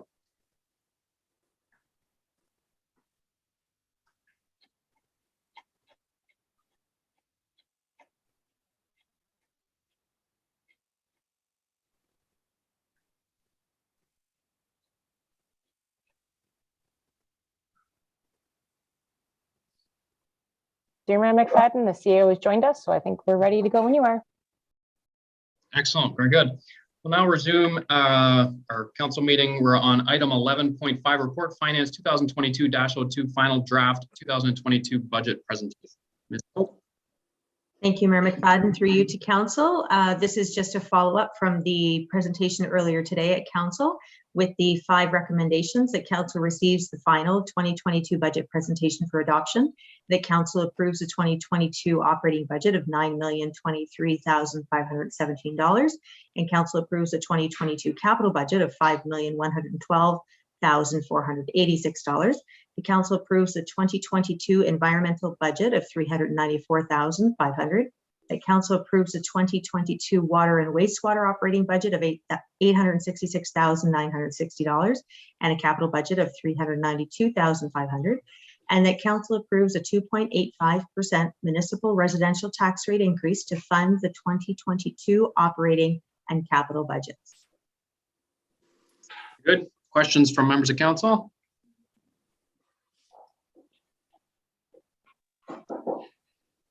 I do have one, and I'm going to apologize because I didn't pre-ask this question, but it was relevant to a previous conversation that we've had. So I apologize for catching one off guard, and I don't know whether this will go specifically to John or Yvette, potentially Kimberly. I know you've had many discussions with regards to development charges, what can and cannot be included. I don't believe there will. I'm not looking for an increase on the budget, and I'm not looking to add an additional item, but it is budget related potentially. And that is it. Did we find out whether there was a portion or all of the request as it relates to Crestwood and the EDGE program and their request that it's covered under the DCs? I'm just looking for an updated answer. I'm not looking to include something in our budget. Absolutely. Through you, Mayor McFadden, to all of council, because the asset itself is not managed by the municipality, and we don't have the controlling factor of all the bookings. In that kind of a scenario, based on what we've seen so far, there wouldn't be, but further discussions can be had if there were something like that in the agreement, because we can't bring in DC revenues for assets that are not managed by the municipality or owned by the municipality in some type of a reciprocal agreement. So their initial ask of the 500,000, I believe it was, as a straight donation to the fund wouldn't be eligible under that condition. But of course, if there was something different in agreement, that could change that answer. So I know, having talked to the school trustee, Angela Lloyd, I know they were open to any discussions in order to best to make it work. So maybe just further conversations so that they're aware what needs to be in the agreement. They seem very easy to work with, that we could have that inclusion in there, especially if we're talking a potential 500,000 upside to it that wouldn't have to be levied, that could be to the benefit. So if you could just continue that conversation and maybe report back at some future time. Again, it's not for a budget hit specifically, or that's not the intent, but I remembered that had come up. Absolutely. Very good. Okay. Excellent. Anything specifically on the budget? And apologies for that. It just, I was reminded of it because it did come across originally as a budget request. Okay. Seeing no further discussion, we've been through this budget multiple times. If there's no further questions, I'm going to make a suggested motion. It's items 1 through 5 that are before us, and I'm going to add 3 additional items. Item number 6, that council does not approve a 2022 library board capital levy request of $30,575. Number 7, that council withhold the final approval of the 2022 library board operating levy and withholds the release of the remaining balance 1/3 of the operating levy request until council has received and reviewed further information related to the library. And number 8, that council transfers $30,575 and the remaining balance of the 2022 library board operating levy into the general working fund for further consideration and approval of council. I will move that. Second by Deputy Mayor Graham. Any questions on the motion? Seeing none, Madam Clerk, recorded vote. For clarification, Mayor McFadden, did you say you would move that? Yes. Wonderful. Deputy Mayor Graham, Yes. Councillor Shaw, Yes. Councillor Belch, Oh, you're muted, Councillor Belch.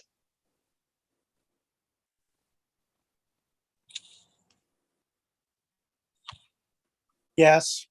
Mayor McFadden, Yes. and Councillor Huntley. Yes. Motion is approved. Ms. Pope and all your staff, thank you very much. And to each of the other staff outside of finance that have worked diligently to put together our 2022 budget. Thank you very much from all of us. Thank you. Next item 11.6, report fire 2022-01, proposed changes to Fire Protection and Prevention Act, FPPA. Chief Balfour. Good afternoon, Mayor and Council. The recommendation before Council is that Council supports the comments provided as contained in Fire Department Report 2022-01 to the province of Ontario on the proposed changes to the Fire Protection and Prevention Act. There's a few things I'd like, with your permission, Mr. Mayor, to address in the report. Go ahead. Okay, in 2018, I brought forward a Fire Department Report 2018-02 in regards to the proposed firefighter certification. While some changes that were requested in the last draft are contained in the most recent proposal by the Ontario government, there continues to be areas of concern contained within the new proposed regulations that will have effects on Cavan Monaghan. Before I highlight the concerns with this regulation, I believe it's important to note that our department members have and continue to achieve certification in a number of areas. This is possible due to the support from Council and the commitment by our members to provide high quality service to the residents. I will highlight the concerns that are known today. The first one is the 30-day consultation period is concerning, as it does not allow staff or council time to fully understand the financial and time requirements to volunteers to be fully understood. The second point is there's no indication of funding with this provincial mandate. As discussed in the report before council, I'm seeking support for funding from the Ontario government for fire service, which currently receives no reoccurring funding. Third point is that there will be effects on the training center in Norwood, and there have been and continue to be issues surrounding the province providing timely and necessary supports to our training center. The fourth item is contained in item 3 of this report. It has been realized that in fact, auto extrication will require full certification, which will have an impact on future training budgets. And the fifth one is that the certification to pump ops will in fact apply, and the costs have been outlined in this report. And it should be noted for council that the regulation excludes aerial operators who do not have to certify. And I'd like, due to the short turnaround time of having to provide this report, I would request that an additional item be added, and that would be to have the 24-month timeline to certify firefighters fully be changed to 36 months. I'm asking today that council send a letter to the Ontario government by February 28th, which is the deadline for comments to be received, outlining the concerns with this proposed mandatory legislation. Very good. Questions from members of council? Deputy Mayor Graham. Thanks, Bill. A great report. You know, nothing sort of new when it comes to rural municipalities and the nuances that we deal with. Is there anything, I fully support the sending of the letter with the content outlined as you have here. Is there anything in addition that you can think of from whether it's, you know, whether it's at AMO or Roma? Is there other conversations or the result of these changes being discussed or being pursued from a delegation with any ministers or anything of that effect that you're aware of at this point that we might be able to support or hitch our wagons to in those conversations? I know that the Association of Fire Chiefs have had zone meetings that I've attended, and they put forward comments asking for the provincial government had their budget submissions, and they put forward a submission for funding, but it really lacks. We need to narrow down what is our ask for the funding and to quantify it. And I've tried to do that in this report. It's, you know, to simply ask for funding. What are we asking for? And that's really what I'm looking for from council today is the ask too low, or it's definitely not too high. And so I look forward to that discussion. Very good. Any further questions from members of council for the chief? Not, we have a recommendation before us with the addition of a 9th one, which Chief, you will articulate to ensure that the clerk has that. Correct. Very good. Okay. Motion to receive the report, accept the recommendations with the addition of number 9. We got Deputy Mayor Graham and Councillor Belch. Madam Clerk, recorded vote. Councillor Belch, Yes. Mayor McFadden, Yes. Councillor Huntley, Yes. Deputy Mayor Graham, Yes. and Councillor Shaw. Yes. Motion is approved. Thank you, Chief. All right, our next item is CAO 2022-02 Parks and Recreation Plan, short-term temporary use of the CMCC lands. Ms. Hurley. Afternoon, Council. The report before you, just before I get started, I would like to note that Robert Lockhart is with us. If Ms. Page could bring Mr. Lockhart in.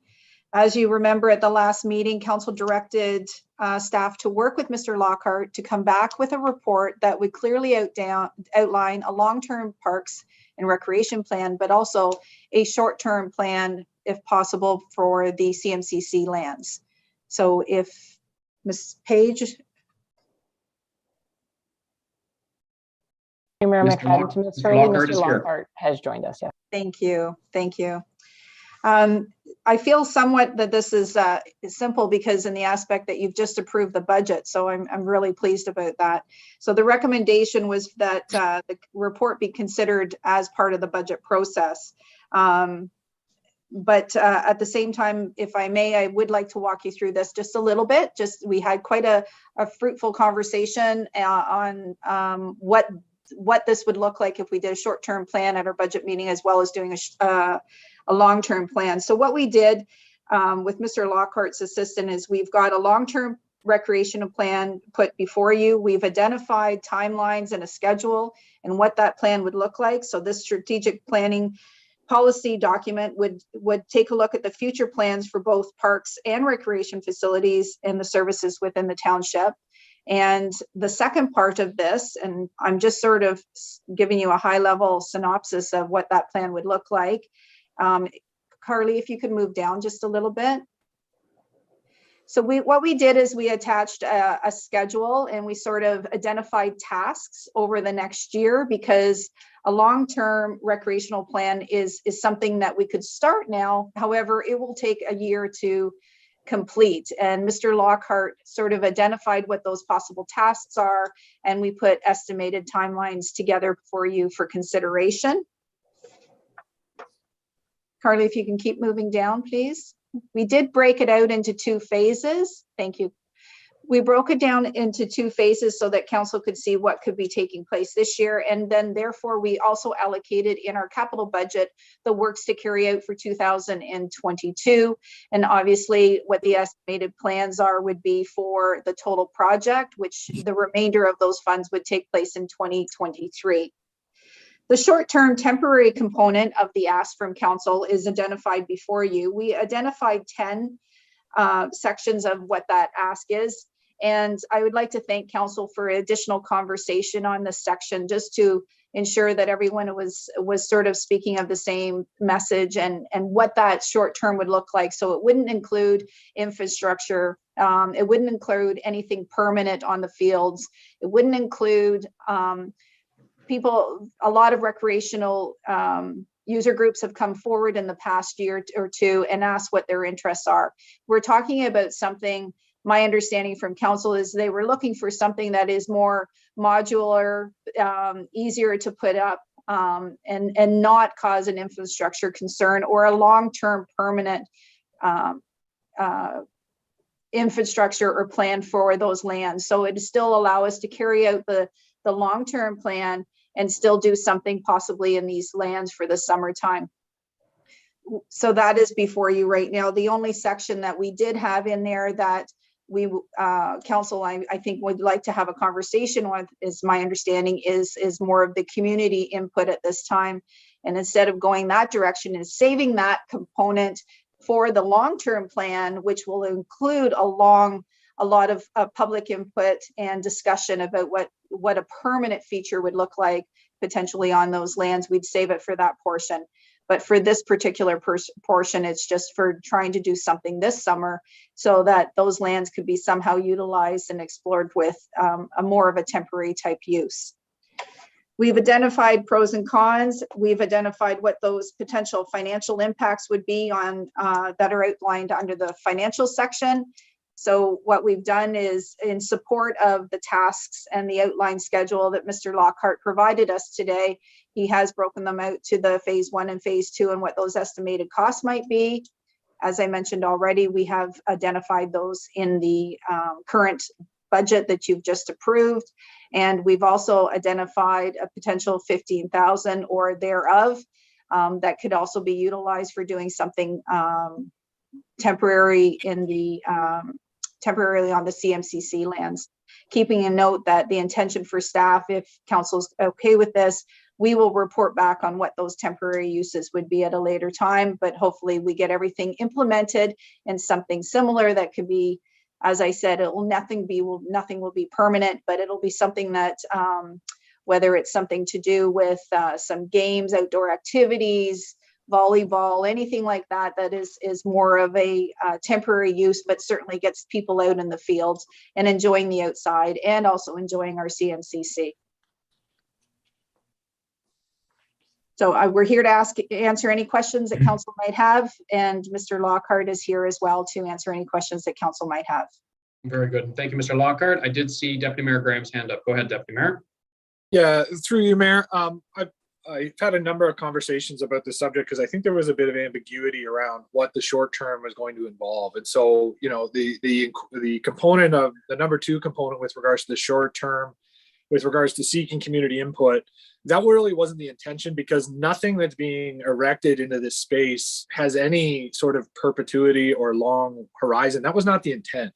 I think the conversations that I've had with counselors and members of staff is that, you know, what we're sort of envisioning is something very, with the pandemic, you know, and hopefully, you know, most of those restrictions behind us, there is just too much of an opportunity in the lands that are currently vacant to utilize outdoor recreation in the meantime while we're doing this longer term horizon planning. And it would just be a shame for those lands to go on sort of actioned with any sort of low impact or low infrastructure cost opportunities. And, you know, we do have a certain amount of parkland, but this is going to be sort of the crown jewel of the parkland in the municipality. And with a very sort of modest investment, we just thought that there was an opportunity to provide a bit more of immediate use for outdoor recreation space to the community and those visiting the community center, whether they're, you know, I think all of us with kids or brothers and siblings, I guess, have had the opportunity to be dragged along to a hockey game or some sort of other game with not much else to do. And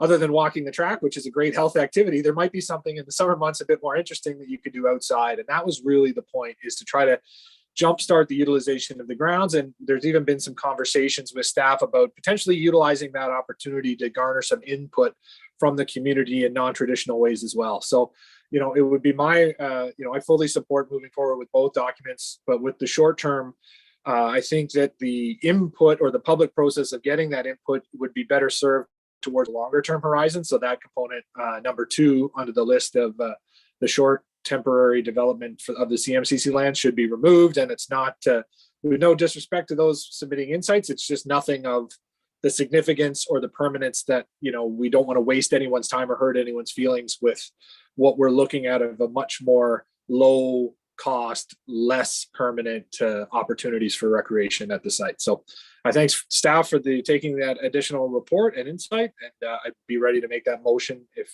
when it comes appropriate, Mayor. Very good. I think it would be appropriate to have the motion, then we can have the discussion on it. So to reiterate, to move ahead with both the documents, but to remove item number 2, which is the consultation component of number 2.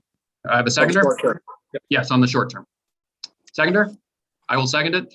For discussion purposes, I completely agree with removing the second part, like that, the consultation on the short term. Quite frankly, if you're going to run consultation simultaneously, people are going to be confused which meeting they're in and what's permanent and what's long term. So focus on what we can get accomplished. We'll have it out there. I think this is a fantastic example of staff and council working collectively together to move ahead with a vision that's going to satisfy as many parties as possible. So congratulations and a big thank you to Mr. Lockhart and Ms. Hurley that I know put a lot of time and effort into this. We probably one of the more difficult reports that you had to write in order to bring it all together to meet the needs and desires of the 5 members of council, which were pulling you potentially in different directions. And I think we all ended up at the same place. So thank you to both of you, and thank you to council for having the respective dialogue to get us. Councillor Shaw, go ahead.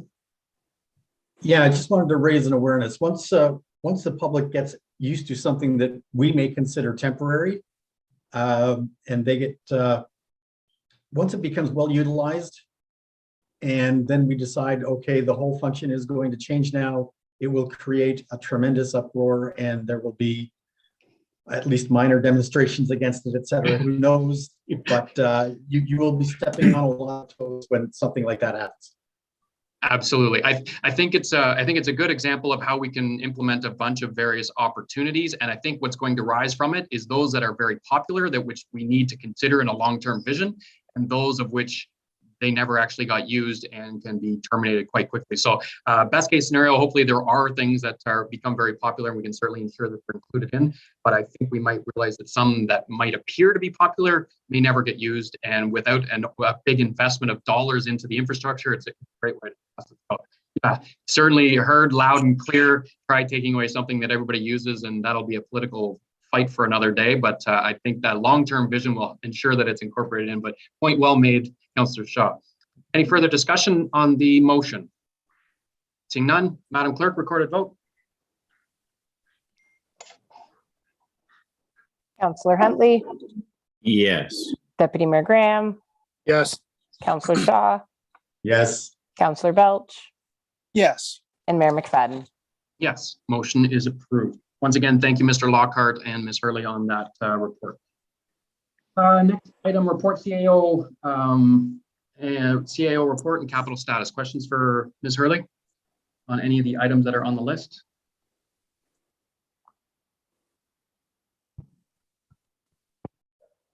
Ms. Page, I see you took your microphone off. I was just preventing feedback when we called the vote, Mayor McFadden. Very good, okay. All right. Seeing nothing, motion then to receive that report. Deputy Mayor Graham and Councillor Shaw. Madam Clerk, recorded vote. Deputy Mayor Graham, Yes. Councillor Shaw, Yes. Councillor Belch, Yes. Mayor McFadden, Yes, and Councillor Huntley. Yes. motion is approved. Council Committee verbal reports. Councillor Belch. We had our AGM for the Ganaraska. Went very well, and the new chair has been chosen. Mark Lovshin is the new chair of the board, and yeah, it went very well. No hiccups. So. Very good. Deputy Mayor Graham. We have I believe it's next Monday, we have the next Mohawk Valley Trails meeting, but obviously with this frost, thaw, hail, rain, snow combination, there's a lot of precipitation coming through, whether it's from melting or raining into the valley. So be very cautious if you're exercising on those trails. And if there are temporary closure signs erected, make sure you mind them, and you can always keep up with any sort of environmental issues we're dealing with on the trails on the Facebook group for the trails. It's updated fairly regularly. So just proceed with caution. Very good. Thank you, Deputy Mayor. Councillor Huntley. Just that the Mr. Hack committee has been waiting with bated breath for the approval of the budget to get started on their initiatives. So I'm sure they can breathe a sigh now and start getting their hands dirty and working. So glad we got the budget through. Very good. I do not have any further updates on Kawartha Conservation because we meet later on this week. And with regards to the library, oh shoot. Yes, I do have something update. Picking up respectfully with where Kathy left off on library reports. I do have a library report before us. From the most recent board meeting, the library is almost ready to make the presentation to council on our strategic plan of 2022 to 2028, and they will hope to present that at March 7th.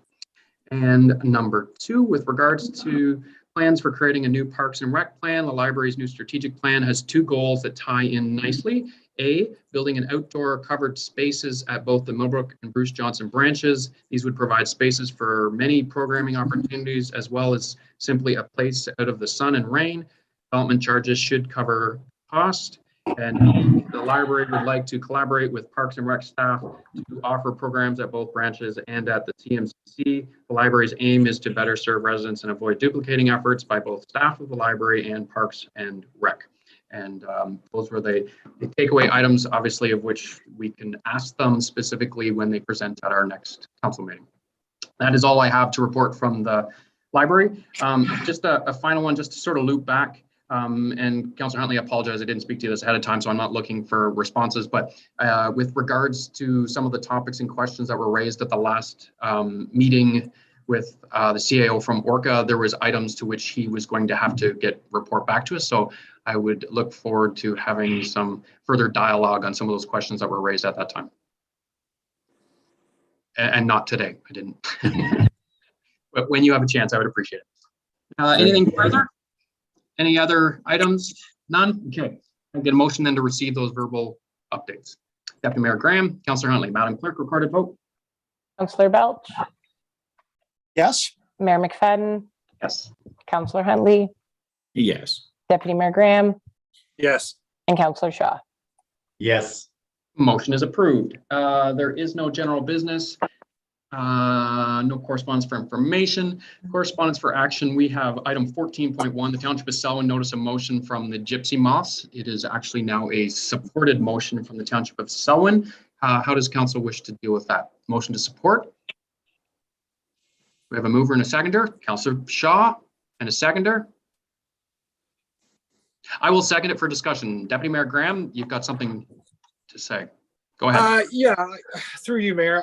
My concern is that, I think we were all very familiar with the, the struggle that the gypsy moth presented from an environmental standpoint. I think with regards to funding for spraying, I've had some conversations with some friends of mine that are environmental engineers, and there's a strong belief that due to the extensive periods of severe cold experienced through this winter, specifically multi-day periods of below 20 degrees Celsius, that the majority of the larvae from the gypsy moth will have died off or been killed because of that extreme cold event.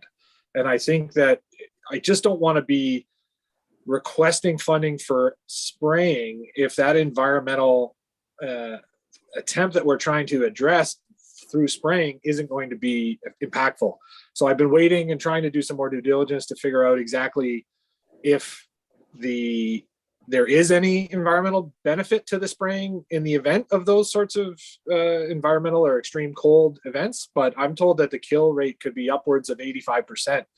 And we've experienced multiple weeks of below those frigid temperatures of below 20. So there seems to be a lot of environmental ammunition against the gypsy moth preventing the same issue. But so that's my concern with regards to supporting the motion at present. I just don't want to be spraying, any trees or any large areas if it's not absolutely required and actually going to have a necessary impact. So that's my only comment. Very good. And subsequent to this motion being added to the agenda, there was further correspondence from the province. I believe Minister Rickford sent something out. I haven't reviewed it yet, and it may have an effect on this. Go ahead, Councillor Huntley. Through you, Chair, I believe that the response that came back was that the provinces is responsible for the province's land, and the municipalities are going to be responsible for the municipal lands. Right. So basically, it's your problem. Is what the letter says. Hopefully, Mother Nature's taking care of the majority of it for us. Any further questions on the current motion, which is just a motion to support the request from Selwyn? Anything further? Seeing none. Okay, Madam Clerk, recorded vote. Counselor Huntley, No. Deputy Mayor Graham, No. Counselor Shaw, No. Counselor Belch, No. Mayor McFadden. If I ever felt my vote really didn't matter. No. Motion is defeated unanimously. Very good. Can I get a motion to receive that? We got Deputy Mayor Graham and Councillor Belch. Madam Clerk, recorded vote. Counselor Shaw, Yes. Counselor Belch, Yes. Mayor McFadden, Yes. Counselor Huntley, Yes. Deputy Mayor Graham. Yes. Motion is approved. We would have been in big trouble if that didn't pass, because I'm not sure where we would have went then. Right. That's good. Thank you for cooperating, Council. Next item we have, oh shoot.